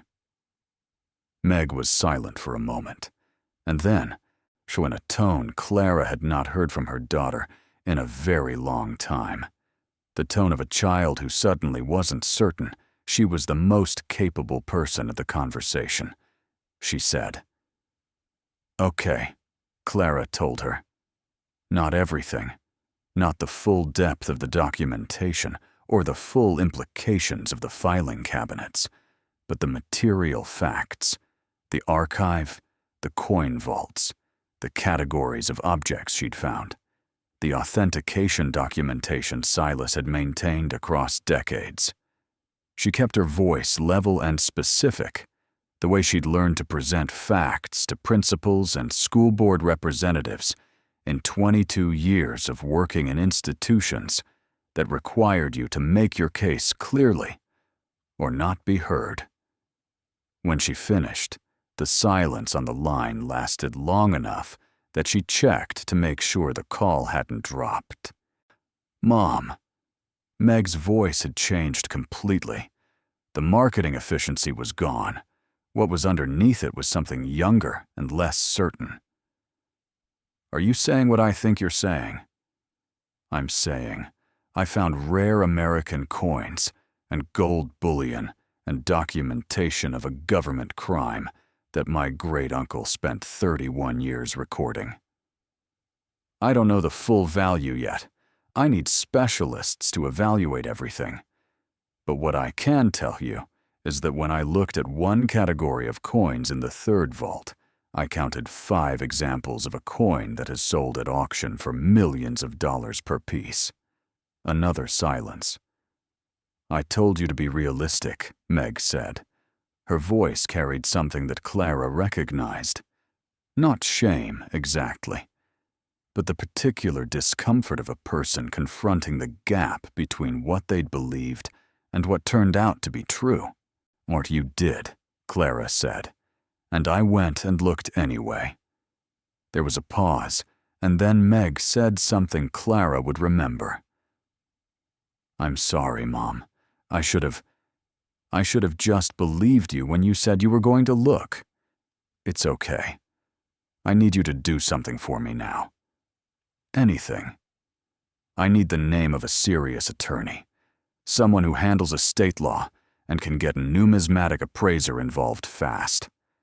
Someone who can help me understand what I've found before anyone else does. She paused. Because I don't think it's going to stay quiet for long. She was right about that. She had 3 days. In those 3 days, she worked with Harlan and a photographer she drove to Columbus to hire. A professional archivist, recommended by the County Historical Society, who agreed to come to the property under a non-disclosure agreement that Clara's newly retained attorney, a Fulton County woman named Diane Howell, who had 30 years of estate practice and the particular steadiness of someone who had seen everything, drafted in a single afternoon. The photographer, whose name was Michael Trent, spent 2 full days in the vault system, documenting every object, every case, every filing cabinet label, every combination of context that would allow subsequent authentication to place each piece within the web of records Silas had created. He worked with the careful reverence of a man who understood he was photographing something that would probably be considered significant for a very long time. Diane Howell spent those same 2 days reviewing the archive filing cabinets, for working through the documentation with the systematic focus of an attorney who had just encountered the most consequential case of her professional life and was determined not to treat it as anything less. On the evening of the 2nd day, she came to Clara at the desk in the workshop and sat down across from her. The documentation in those cabinets, Diane said, is real. She said it the way attorneys say things they want to be heard with full weight. What your uncle built here is not just a coin collection. It is a 30-year evidentiary record of systematic fraud within a federal institution, supported by physical evidence, cross-referenced documentation, and a chain of custody that, given what I've read today, would be sufficient to open a serious investigation if the principals were still living. She paused. Well, most of them are not. Harold Vance died in 1981. Several of his key intermediaries are deceased. But the descendants of the collecting network, the families who ultimately received certain items, some of them are still in possession of those items, and some of those families have significant profiles. Clara looked at the table. How significant? Diane named 3 names. One was a former federal judge. One was the patriarch of a family, with multiple members in elected office over 2 generations. One was the endowment chair of a museum in Philadelphia that had been displaying certain pieces as part of its permanent collection for 40 years. They will not be happy, Diane said. No, Clara agreed. I expect they won't. On the 3rd morning, a silver SUV was parked on County Road 14 when Clara arrived at the property, its occupant reading something on a phone, parked close enough to the access road that there was no innocent explanation for the location. She drove past without stopping, parked half a mile further, and called Diane. Diane called back 20 minutes later. I made some inquiries. The vehicle is registered to a private investigative firm out of Columbus with known connections to legal work for several large estate and asset recovery practices. Someone knows you've inherited this property. Someone is watching to see what you do next. Clara sat in the Malibu in a Farm Road turnoff and looked at the flat Ohio fields stretching to the horizon in every direction. "How?" she asked. "Probate records are public," Diane said. "The property transfer was filed with the county recorder. Anyone monitoring Silas's estate. And given what's in those cabinets, Clara, there are people who had reasons to monitor his estate. Would have known you'd inherited within days of the filing." "They've been watching since before I even got here." "Possibly. Or they saw the access road gate being opened and started watching then. Either way," Diane paused. "I need you to understand what I'm about to tell you. What's in those vaults, from a pure legal standpoint, is yours. Your uncle documented his acquisitions. He paid for the coins. The documentation supports legitimate ownership. But the documentation in the filing cabinets, the evidence of what was diverted from the mint, the names of the buyers, the decades of tracking, that documentation has implications that extend well beyond your personal inheritance. There are people for whom the existence of that evidence is an existential threat to their reputation and their family legacy." Clara thought about Silas's letter, the specific passage near the end. "I did not hide this because I was afraid for myself, Clara. I was past being afraid for myself by the time I built the first vault. I hid it because I wanted to give whoever found it the choice I never managed to give myself. The choice between the safe thing and the right thing. I built everything I built so that the right thing would have the resources behind it to be survivable. The right thing would have the resources behind it to be survivable." She sat for another moment, looking at the empty Ohio fields. She called Diane back. "I need you to move faster on the appraisal. Get me the best numismatic appraiser you can find. And get them here within the week. I want everything documented and valued before anything becomes public." "That might not be possible to control much longer," Diane said carefully.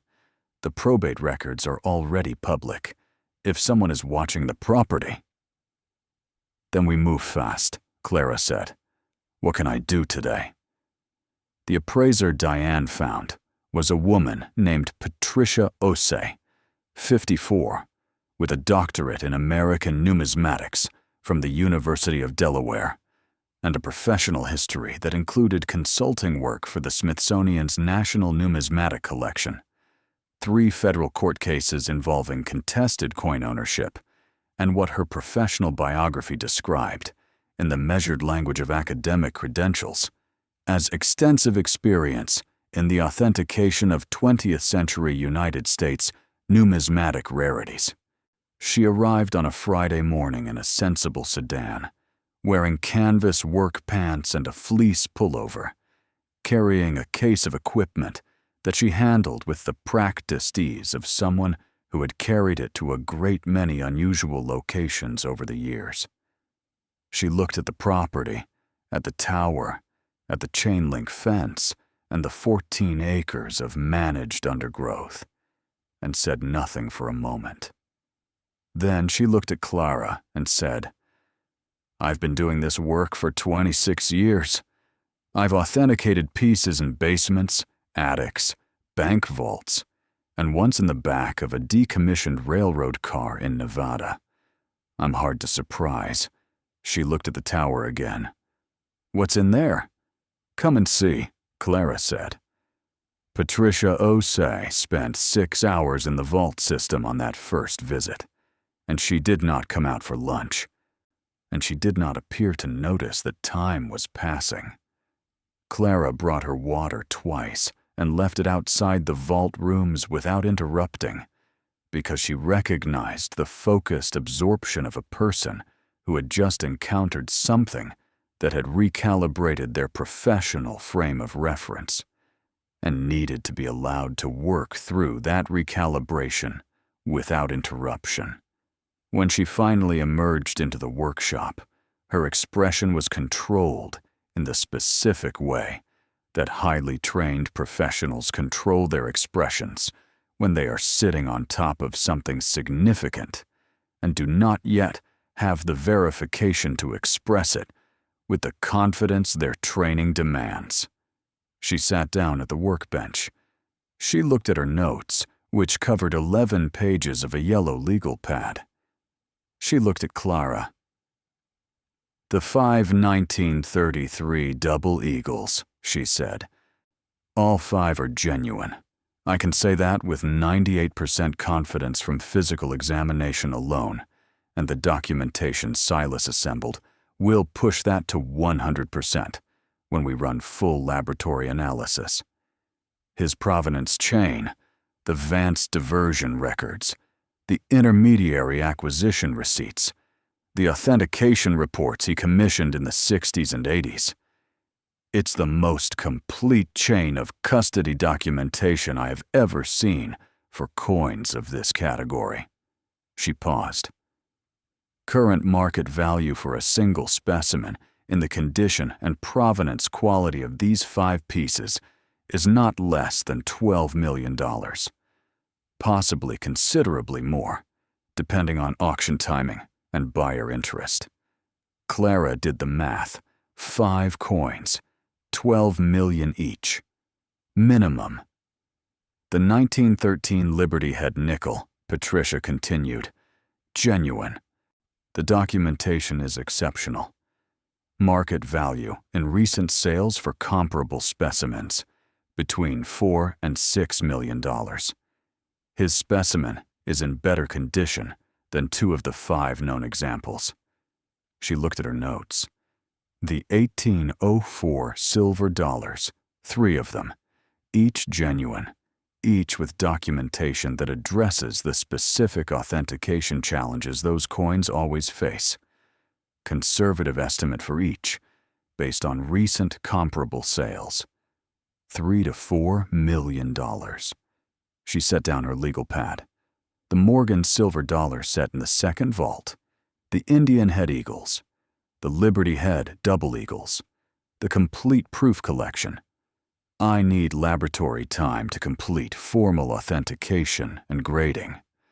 But based on physical examination and the documentation your uncle provided, I can tell you that you are looking at a collection of American numismatic rarities that is, in terms of completeness and preservation quality, without parallel in any private holding I am aware of."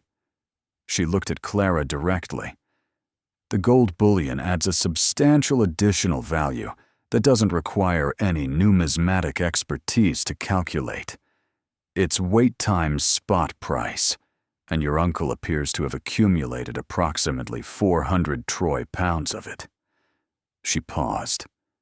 "Clara, my preliminary estimate, and I want to emphasize that this is preliminary, and that formal laboratory authentication will refine these numbers considerably. My preliminary estimate of the total collection value is somewhere between $270 and $310 million. The workshop was quiet except for the hum of the climate control unit. "The filing cabinets," Clara said. Patricia Ose nodded. "I glanced at some of the documentation in the first vault. I'm not a legal expert, and what's in those cabinets is beyond my professional scope." "But Clara," she hesitated, and what she said next, she said with the careful precision of someone who understands that some things need to be said clearly once. "What's in those cabinets is going to attract attention from people who have very strong reasons to want it to never become public. Your uncle knew that. I think that's why he built everything the way he built it." She looked at the vault doors. "He built it so that the person who found it would have enough resources to protect themselves while figuring out what to do with the evidence, so that the truth would have money behind it." A pause. That's not an accident.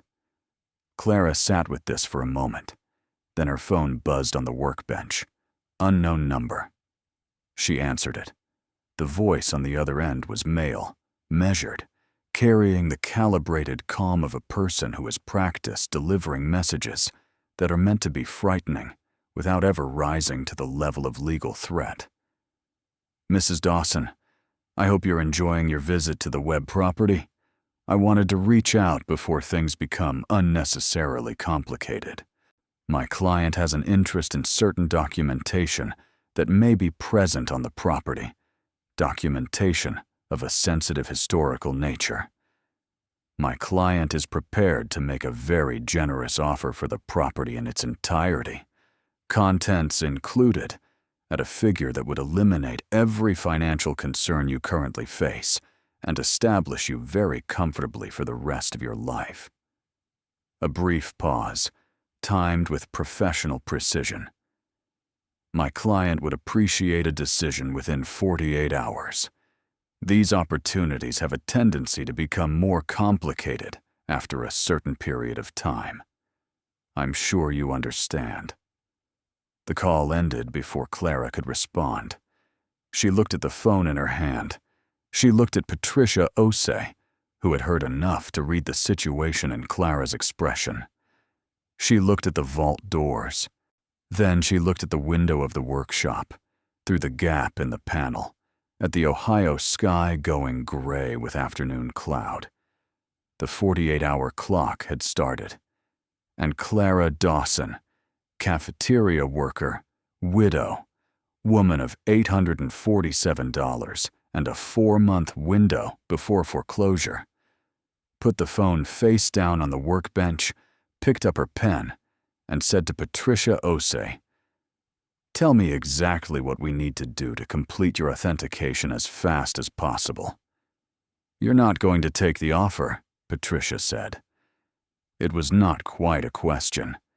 Clara thought about Silas's letter, about the sentence that had stayed with her through every hour since she'd read it. I built everything I built so that the right thing would have the resources behind it to be survivable. "No," she said. "No, I'm not going to take the offer." "They'll escalate," Patricia said quietly. "I know. It could get dangerous. I know that too." Clara looked at the vault doors. "My uncle spent 50 years protecting this. Whatever comes next, I'm not going to be the person who let it go in 48 hours because someone called with a calm voice."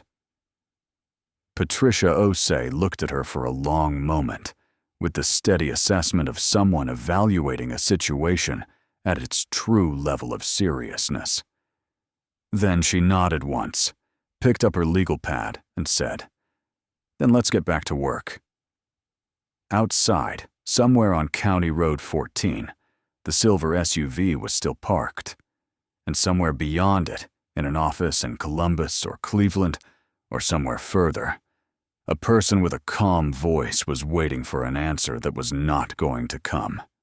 In the vault beneath the water tower, what $12 million worth of 1933 Double Eagles sat in their sealed cases in the climate-controlled dark. And Clara Dawson, who had never in her life had reason to be anything other than careful and quiet and practical, was about to find out what it cost to be honest instead. The 48 hours passed without Clara taking the call. She knew the caller would try again. She had the phone on the desk in the motel room on the second evening, screen face up. And when the unknown number appeared at 9:47, she looked at it through 2 full rings, and then set it back down and picked up the notepad where she and Diane had been working through the legal framework of the collection structure. Diane looked at the buzzing phone. "You could answer it." "I know what they're going to say. They said it the first time." Clara underlined a number on the notepad. "I need to know if the federal exemption for numismatic items applies to gold coins acquired prior to the 1974 private ownership restoration. Can you pull that statute?" Diane pulled the statute. The phone stopped buzzing. In the silence that followed, Clara had the particular clarity of someone who has committed to a direction and feels the steadiness that comes after the decision, not before it. The next morning, 2 vehicles were parked on County Road 14 instead of 1. Both silver SUVs, different plates, positioned so that the access road was visible to both. Clara drove past them at 7 in the morning without stopping, parked at Harlan's farm, and walked across his property to the fence line. "They're escalating," Harlan said, meeting her at the gate with coffee and a thermos, and the practiced equanimity of a man who had been watching people try to pressure things they had no right to pressure for 80 years. "How long do you think before they try something more direct?" Harlan considered this with the careful pragmatism of someone who had always lived close enough to the land to know the difference between a threat that could be waited out and one that couldn't. When the 48 hours ran out and you didn't call back, they lost the soft option. Men like that, when the soft option closes, they generally move to the legal option next. Then, if that doesn't work, something else. The legal option arrived that afternoon. A man appeared at the motel. Not the same voice as the phone call, a different person, younger, and in a suit that communicated a specific kind of institutional authority, and presented Diane with a motion filed that morning in Fulton County Common Pleas Court, requesting an emergency injunction to prevent the removal, sale, or transfer of any contents of the real property at County Road 14 on the grounds that the estate of Silas Webb was subject to a competing claim by a trust entity called the American Historical Numismatic Preservation Society, which had, according to the filing, a standing agreement with Silas Webb to serve as the ultimate custodian of any collections held on the property. Diane read the filing standing in the motel parking lot, the man in the suit waiting at a distance, and Clara watched her attorney's expression move through professional assessment to something more pointed. "This agreement with Silas," Diane said, looking up. "He never mentioned any such society to me," Clara said. "No, because it doesn't appear to have existed until approximately 11 days ago, when it was incorporated in Delaware under a registered agent whose address is a mailbox facility in Wilmington." Diane handed the filing back to the man in the suit. "We'll respond through proper channels. You'll have our answer by Friday." When the man had gone, Diane turned to Clara with the steady expression she wore when delivering news that required full attention. "This is a manufactured entity designed to create a competing claim that can tie up the estate in litigation long enough that you run out of money to defend it. It's a pressure tactic, not a legitimate legal challenge. But it will cost money to fight, and it will cost time, and whoever filed it knows both of those things." Clara thought about the notebook. 4 months to foreclosure had been the number 8 days ago. She had spent the drive to Rutherford and the motel bills and Diane's retainer since then. The number was closer to 3.5 months now. "How fast can you file a counter-response?" "By Wednesday." "Do it Wednesday." Clara looked at the county road, at the distant shapes of the 2 silver SUVs. "And I need you to make 2 calls for me. The first one is to the American Numismatic Association. I want them to know what's in those vaults before anyone else decides to tell them on their own terms." She paused. "The second call is to the FBI." Diane looked at her carefully. "The FBI?" "The filing cabinets," Clara said. "What's in those filing cabinets isn't just my inheritance. It's evidence of federal crimes committed inside a federal institution. Whatever else this is, those records belong somewhere they can be preserved and used. Silas spent 30 years creating them. I'm not going to let them get swallowed in a civil dispute about coin ownership. She met Diane's eyes. He built the coins to fund the fight. He built the records to win it. I think I'm finally understanding what he meant. Diane was quiet for a moment. If you hand the documentation to the FBI, you lose some control over what happens with it. I know, but the people who are parking on the county road and filing fake entities in Delaware, they know the documentation exists, and they're afraid of it. That means it has power, and the safest place to put power that frightens the wrong people is somewhere they can't quietly make it disappear. Clara picked up her coffee. Call the FBI's Financial Crimes Division. Tell them a private citizen has 30 years of evidentiary documentation related to systematic fraud at the United States Mint at Philadelphia, and that the documentation includes named individuals, physical evidence, and a complete chain of custody. Diane made the calls. The FBI arrived on a Thursday. 2 agents from the Cleveland field office, carrying credentials and the specific institutional gravity of federal law enforcement, entering a situation they had been briefed on, but not yet fully processed. Special Agent Karen Marsh was in her 40s, methodical, with the focused attention of someone who took every piece of information at its stated weight until she had reason to adjust. Her partner, Agent Tom Riley, was younger and said less, and photographed everything with the systematic thoroughness of a man who had been trained to treat documentary evidence as the most important thing in any room. They spent 4 hours in the archive room. When they came out, Agent Marsh sat across from Clara in the workshop and placed her hands flat on the workbench in the manner of someone about to deliver an assessment that they have fully formed and intend to state completely. Mrs. Dawson, what your uncle built in those filing cabinets, in terms of its evidentiary value to federal investigators, is extraordinary. She paused, choosing the next words deliberately. The primary individuals named in the documentation are deceased. Harold Vance died in 1981. Several of his network intermediaries are also deceased.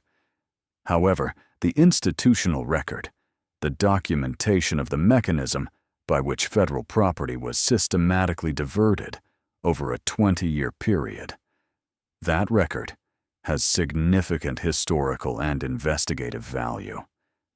It pertains to an era of mint operations that has never been fully audited, and that has produced ongoing questions in the numismatic community about the provenance of certain categories of coins. She looked at Clara steadily. I want to be direct with you. What your uncle collected is legal. His documentation of the diversion network does not implicate him in the original crimes. It implicates him in acquiring items through dealers who received diverted goods, which is a different and considerably more defensible legal position, particularly given the decades elapsed and the purchase documentation he maintained. She paused. The people who have been watching this property and filing emergency injunctions, I'd like to know more about them. Clara gave her the details, the phone number, the description of the man in the suit, the name of the Delaware Incorporated entity. Marsh's expression remained level throughout. But when Clara finished, the agent picked up her pen and wrote something at the top of her notepad, then underlined it twice. The American Historical Numismatic Preservation Society, Marsh said, incorporated 11 days ago. We'll look at who is behind it. She looked at Clara. In the meantime, I would strongly recommend that you complete your authentication as quickly as possible and that you retain copies of all documentation in multiple secure locations. The people who are pressuring you understand that their position weakens significantly once everything is formally authenticated and the value is publicly established. They have an incentive to move before that happens. Clara nodded. How long do we have? I don't know, but I wouldn't assume it's long. Marsh stood, closing her notepad. Mrs. Dawson, your uncle spent 31 years building that archive at considerable personal risk. Whatever his motivations, the record he created is the kind of thing that historians and investigators spend careers hoping to find. She met Clara's eyes with the direct assessment of someone who respected what she saw. Don't let it get buried now. Patricia Ossie completed her formal authentication in 11 days. She worked with a laboratory in Washington and 2 external consultants, one from the Smithsonian's National Numismatic Collection, who arrived under confidentiality agreement and spent a full day in the 3rd vault with the kind of focused reverence that specialists deploy when they are in the presence of objects they have spent their careers reading about, but never expected to see. And one from a private authentication firm that had provided testimony in federal proceedings involving contested numismatic items, whose formal report would carry the legal weight that the situation was going to require. On the morning of the 12th day, Patricia sat across from Clara at the workshop bench with a bound preliminary report and the expression of someone delivering a number that even she, after 11 days of building toward it, found slightly difficult to say out loud. Final preliminary valuation, she said, pending full laboratory confirmation of the Bullion assays, which I expect to add approximately 4 to 6% to the figure, $291 million. The workshop was quiet. Clara looked at the number on the cover page of the report. She'd been living with the approximate shape of it for nearly 2 weeks, had been building toward it day by day as each vault room yielded its contents to authentication. But there was something different about seeing it written down with the authority of professional evaluation behind it. It stopped being a shape and became a fact.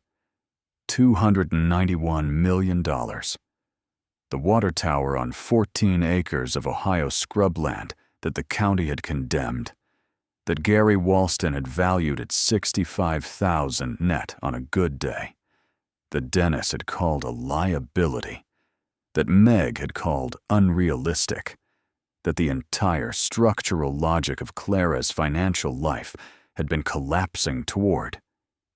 It had concealed, in its concrete base, through the specific alchemy of one man's 30-year act of witness and 40-year act of preservation, nearly $300 million in authenticated American numismatic history. Clara put the report down carefully. She thought about Ray. She thought about him specifically, the way she allowed herself to think about him in the evenings, without managing the thought, his voice, his hands, the way he'd always tilted his head when he was listening to something he thought was important, the way he'd believed all his life that patience and integrity would eventually be enough. She thought about whether he would have been surprised by this moment, or whether, in the particular quiet certainty that had always characterized him at his best, he would have just nodded and said, "I told you." She didn't cry. She had cried her share. What she felt was something that did not have a common name. The specific, quiet, profound satisfaction of a person who looked at something when everyone told them not to, and found what looking was always for. "Thank you, Patricia," she said. "What do we do next?" The story broke on a Wednesday morning. My Diane had worked with a journalist from the Columbus Dispatch, a careful woman named Rachel Abubakar, who had covered estate law and cultural property for 11 years and understood exactly how to present a story that would be taken seriously rather than sensationalized. And the article appeared at 6 in the morning, fully documented, with Patricia Osei's preliminary authentication findings attached as a supplementary PDF, and Diane's formal statement regarding the legal status of the collection and the identity of the entities attempting to suppress it. By 8 in the morning, it had been picked up by the Associated Press. By noon, every major news outlet in the country had a version of it. The headline the wire service used was the one that traveled furthest. Ohio widow inherits condemned water tower. Inside, $291 million in rare American coins, hidden since 1969. Clara's phone began ringing at 6:15 and did not stop. She had anticipated this. She and Diane had prepared for it the same way they had prepared for everything in the past 2 weeks, by thinking through what was coming before it arrived and deciding in advance how to respond. She did not answer calls from unknown numbers. She did not speak to reporters who arrived at the motel without appointments. She released a single brief statement through Diane's office. Mrs. Dawson is cooperating fully with federal investigators and has retained authentication specialists who have confirmed the collection's legitimacy. She intends to honor the full spirit of her uncle's legacy and will be making a comprehensive statement in due course. The manufactured entity, the American Historical Numismatic Preservation Society, withdrew its injunction filing by Thursday afternoon. The registered agent in Wilmington had been contacted by the FBI on Wednesday evening, and whoever had created the entity had decided, with the story now public and federal investigators involved, that the liability of being associated with an attempt to suppress a legitimate inheritance was considerably greater than whatever they had hoped to gain. The silver SUVs were gone from County Road 14 by Thursday morning. Whoever had been watching the property had looked at the news coverage, at the FBI involvement, at the public authentication record, and had made the same calculation. The moment this became public knowledge with federal scrutiny attached, the pressure campaign ceased to have value.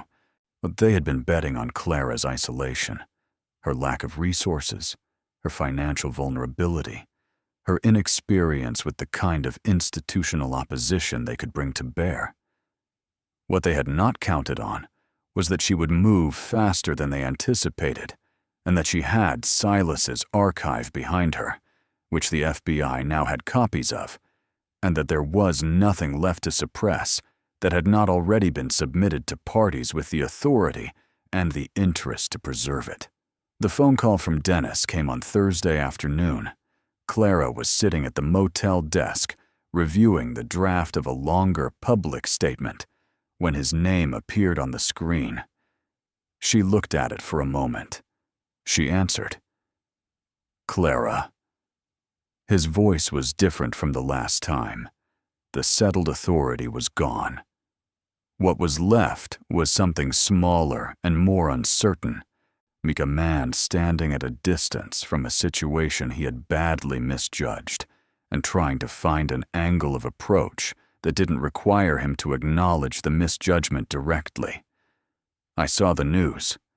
I know. I just wanted to say, nobody could have predicted something like this. A water tower. Who would ever think, Dennis?" She said it the same way she'd said Meg's name on the phone 2 weeks ago, quietly requiring him to stop. "You told me not to build my hopes up. You said Ray always had big ideas about things working out, and look where that ended up." A pause. "I know I said that. I was trying to be practical." "You were trying to be unkind," Clara said. She didn't say it with anger. She said it the way you say things that are true and have been sitting unremarked for too long. You've been trying to be unkind to me since Ray died. I don't know if it's grief or something else, and I don't need to know. But I'd rather you didn't call me to manage your feelings about being wrong. If you'd like to call me to ask how I am, or to remember Ray properly, I would welcome that call.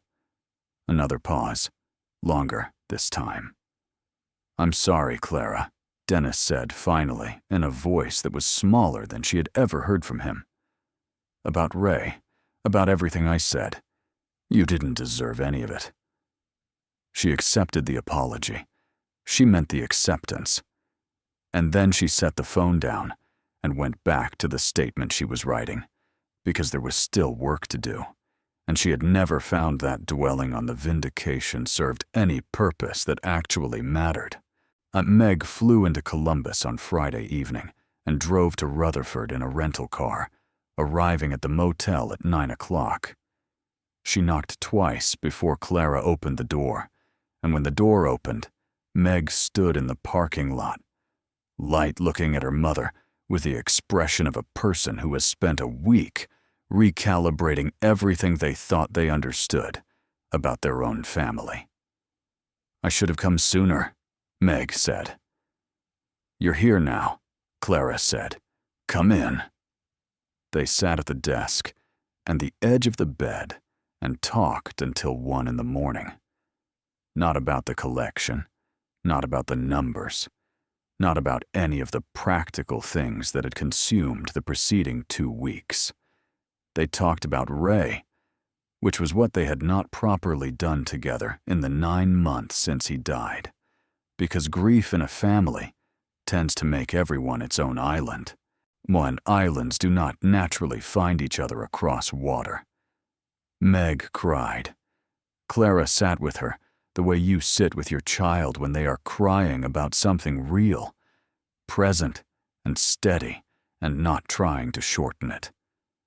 I was so sure you were going to fall apart, Meg said eventually, voice rough.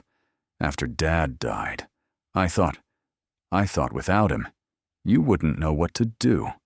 I thought you'd been depending on him your whole life. I had been depending on him, Clara said, and he'd been depending on me. That's what 33 years looks like. It's not weakness, it's partnership. I know that now. I know you do. In the morning, Clara took Meg to the property. She walked her through the workshop, through the archive room, through the coin vaults. Meg stood in the 3rd vault for a long time, looking at the 5 1933 Double Eagles in their row of acrylic cases, and was quiet in the way that people are quiet when they are processing the gap between what they expected and what turned out to be true. He chose you, Meg said finally. Not with resentment, with something more like wonder. He chose me because I wrote him letters, Clara said. For 30 years, I sent Christmas cards to a man that most of the family had written off as eccentric and difficult, and I didn't do it because I wanted anything. I did it because it seemed right to acknowledge someone's existence, even if they didn't need anything from you. She looked at the coins. He was watching. He paid attention to who we all were. And after everything he'd been through, the years of holding something enormous alone, but the years of watching the wrong people profit from what should never have been theirs, he decided that what he wanted to leave it to was someone honest. Meg looked at her mother. He was right, Meg said simply. The Smithsonian's National Museum of American History made the first formal inquiry within a week of the story going public. The curator of the numismatic collection, a man named Dr. James Pelletier, who had spent 30 years at the institution and had the careful excitement of a person who has just been handed the professional opportunity of a lifetime, called Diane's office on a Monday morning and requested a conversation about long-term preservation and public access. He was followed by the American Numismatic Association, by 3 major auction houses, by the curators of 4 state historical societies, and by a representative of the Treasury Department's Office of Inspector General who wished to discuss the contents of the archive filing cabinets in the context of an ongoing institutional history review. Clara and Diane and Patricia Osei spent 3 weeks in meetings. The legal structure they built was designed around a principle that Silas had articulated in his letter and that Clara had carried with her through every conversation. The coins were hers, but they did not belong only to her. They were American history. They were the physical record of what the country's monetary system had produced at its finest and what certain people within it had done to divert that finest product for private gain. They had been preserved because one man had decided that beauty and truth were worth protecting even at the cost of silence. And the question of what they deserved now was not primarily a question of monetary value. The resolution took the shape of a foundation, the Silas Webb American Numismatic Legacy Foundation, incorporated in Ohio, with Clara as its founding director, Diane Howell on the board of trustees, Patricia Osei as chief authentication advisor, and Harlan Briggs, who had wanted no formal role and had been gently overruled, as honorary trustee. The Foundation's mandate was the preservation and public accessibility of the collection and the maintenance of Silas's archive as a permanent historical record. The 5 1933 Double Eagles went on long-term loan to the Smithsonian, somewhere they were displayed in a permanent installation that told both stories: the technical history of the most famous American coin and the human story of how 5 examples of it had made their way from a federal institution through decades of suppression to a water tower in Ohio and eventually to a public museum where anyone could see them. The wall text did not soften the history. Clara had insisted on that. The story of the Vance network, of the complicity and the cover-up, and the 30-year record of one man's witness was told in full, because Silas had built an archive rather than burning one. And what you do with an archive is make it available. The complete proof set. 140 years of American coinage in proof condition, from 1793 through 1933, went to a traveling exhibition that visited 12 cities in its first year, with a particular emphasis on communities in the industrial Midwest that had no existing relationship with major numismatic institutions. Rutherford, Ohio was the first stop.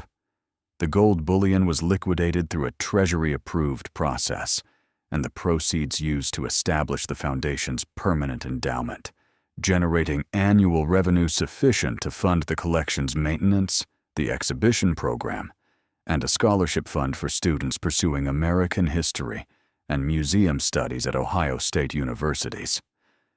What remained after the Foundation's capitalization, after legal fees and authentication costs, and the formal appraisal process, and every other expense that the previous 6 weeks had generated, and was a sum that Clara deposited into the savings account, where $847 had been sitting when the letter from Morrison, Geary, and Associates arrived in her mailbox.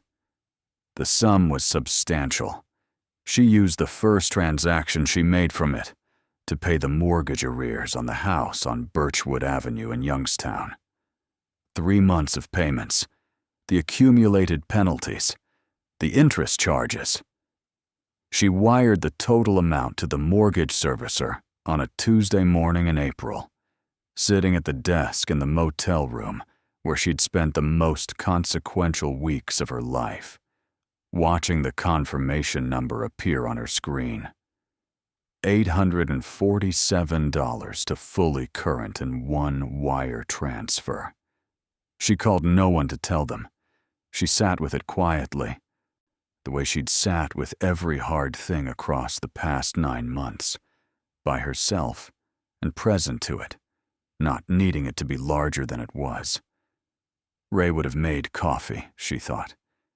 He'd have made coffee, and sat down at the table, and not said much, and the silence would have been the celebration. She made coffee. She sat at the desk. She held her cup and looked at the confirmation number and let herself be still. Gary Walston called her in May. He had seen the news, he said, with the particular tone of a person who has delivered a professional assessment that turned out to be wrong by a factor of approximately 4,000 and is trying to find the appropriate register for that acknowledgement. "I want to apologize," he said.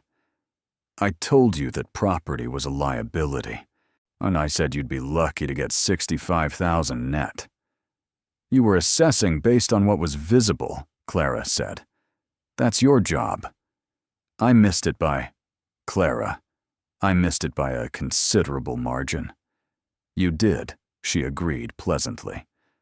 "But you were honest about what you could see.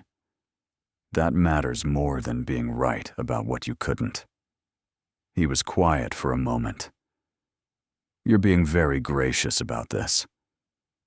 "I've had a lot of practice being gracious about people underestimating situations they hadn't looked at fully."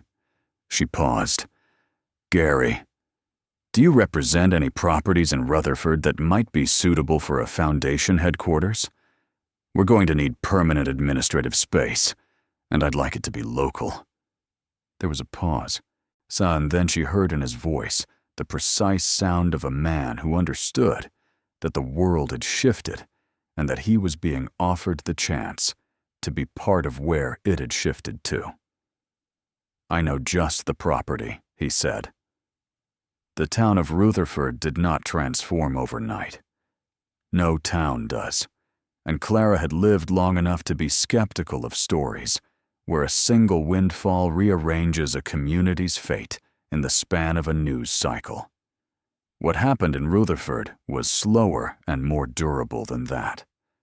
The Foundation's decision to locate its headquarters there brought contractors, and the contractors needed materials, and the materials came from suppliers, and all of that required people.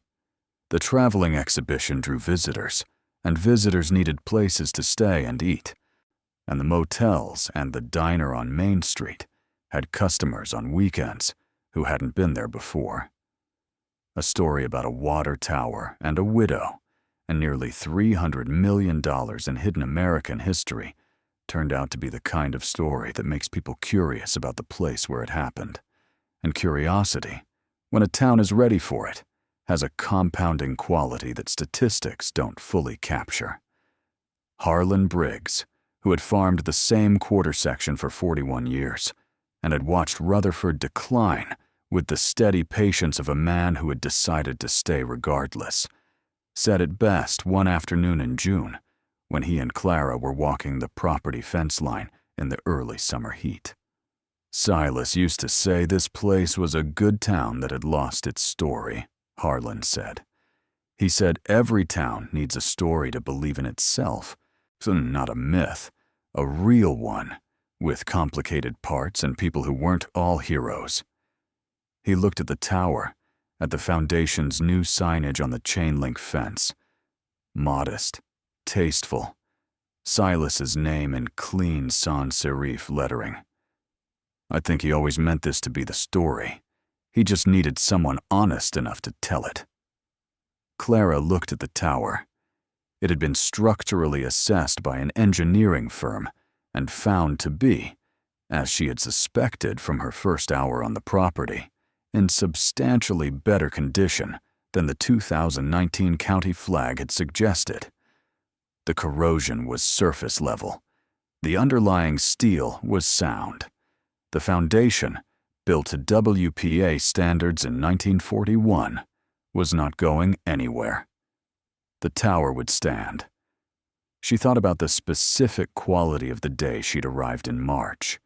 The cold, the dead grass, Ray's coat, on of the $847, the notebook with 4 months of runway before foreclosure. She thought about Meg on the phone saying, "Be realistic," about Dennis saying, "Look where that ended up," about Gary Walston's sympathetic deflation over coffee at the diner. She thought about what it had taken to walk past all of that and put her hand on the concrete and feel the mortar that didn't crumble. Nothing dramatic. No particular courage beyond the ordinary courage of a person who is too practical to be stopped by what other people have already decided. Just the decision to look at the thing before declaring it worthless.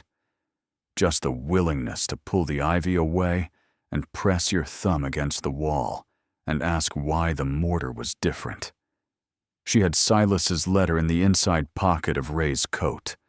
She'd kept it there since the day she found it, folded along the same creases, the paper beginning to soften at the folds from being opened, and reread on the evenings when she needed what it said. The passage she returned to most was near the end, the paragraph she hadn't fully understood when she first read it, and that had grown clearer as the weeks accumulated. "I did not choose to leave this to you because I believed you would do the right thing," it said. "I chose you because you were the only one I was certain would look at it honestly." Looking honestly is the first step that most people skip, because it requires admitting that you don't yet know what you're looking at. Most people would rather decide than discover. You were never that way. Keep not being that way. The rest will follow. The rest had followed. Not cleanly, not easily. Not without the phone call, with the threatening voice, and the silver SUVs, and the emergency injunction, and the 3 weeks of legal maneuvering, and the nights in the motel, when the weight of all of it pressed against the narrow hours between midnight and 4 in the morning and demanded attention. Not without cost. But it had followed. She stood at the fence line with Harlan in the June heat and looked at the tower and thought about Silas spending 50 years alone with this weight, maintaining it, paying the electric bill, driving down from Harrisburg in the winter to check the climate control systems and update the archive entries and make sure the mortar around the conduit was still holding. 93 years old and still paying the taxes 6 months early. Still, in his last year, writing letters to the attorney with instructions, and still preparing for the person who would come. "Do you think he knew it would be this complicated?" she asked. Harlan considered this for a long moment, the way he considered most things, without rushing toward an answer, just because the silence of not having one was uncomfortable. "I think he knew it would be exactly this complicated," he said finally. "He was a very precise man. He built those vaults to survive. He built the archive to be used. He priced in the complications. What he couldn't price in was whether the person who found it would be willing to stand in the middle of the complications and not back down." He looked at her sideways. "He bet on you." "He'd never met me." "He'd read your letters for 30 years. Harlan paused. He used to say that you can tell more about a person from what they give when they have nothing to gain than from what they do when everything is on the line. You sent him cards for 30 years without expectation. He paid attention." The old farmer shrugged, the gesture of a man who finds the equation to be simple. He bet right. In September, 6 months after Clara first drove the county road in Ray's coat, with $847 and a cracked heater core, the foundation held a small private ceremony at the Rutherford property. Not a public event. Those would come later, with the exhibition opening and the Smithsonian installation and the formal unveiling of the scholarship fund. This was something smaller, a gathering of the people who had been present at the beginning, and when the story was still only a dead man's bet on his great-niece's honesty. Harlan was there, Patricia Osei, Diane Howell, Rachel Abubakar, who had written the story that opened everything, Michael Trent, the photographer who had spent 2 days documenting the collection in conditions that required him to trust Clara's word that what he was photographing was what she said it was, Agent Marsh from the Cleveland FBI office, who had come off duty and drove 2 hours and said this was a case she wanted to see all the way to its beginning rather than just its middle. And Meg, who had flown from Seattle and stood at her mother's side in the June warmth with the particular expression of a person who has revised their understanding of someone they love and is still in the process of understanding what the revision means. Clara stood at the base of the tower, one hand flat against the concrete where she had pressed it in March when the mortar was the first thing that didn't fit the story everyone had been telling. She spoke without notes. She was not a person accustomed to formal occasions, had not prepared a speech in any structured sense, and what came out was therefore what was actually true rather than what was shaped. Silas Webb spent 50 years making sure something honest could survive, she said. He didn't know who would find it. He just decided it should be someone who was willing to look at something honestly before deciding what it was. That was all he asked. She looked at the tower.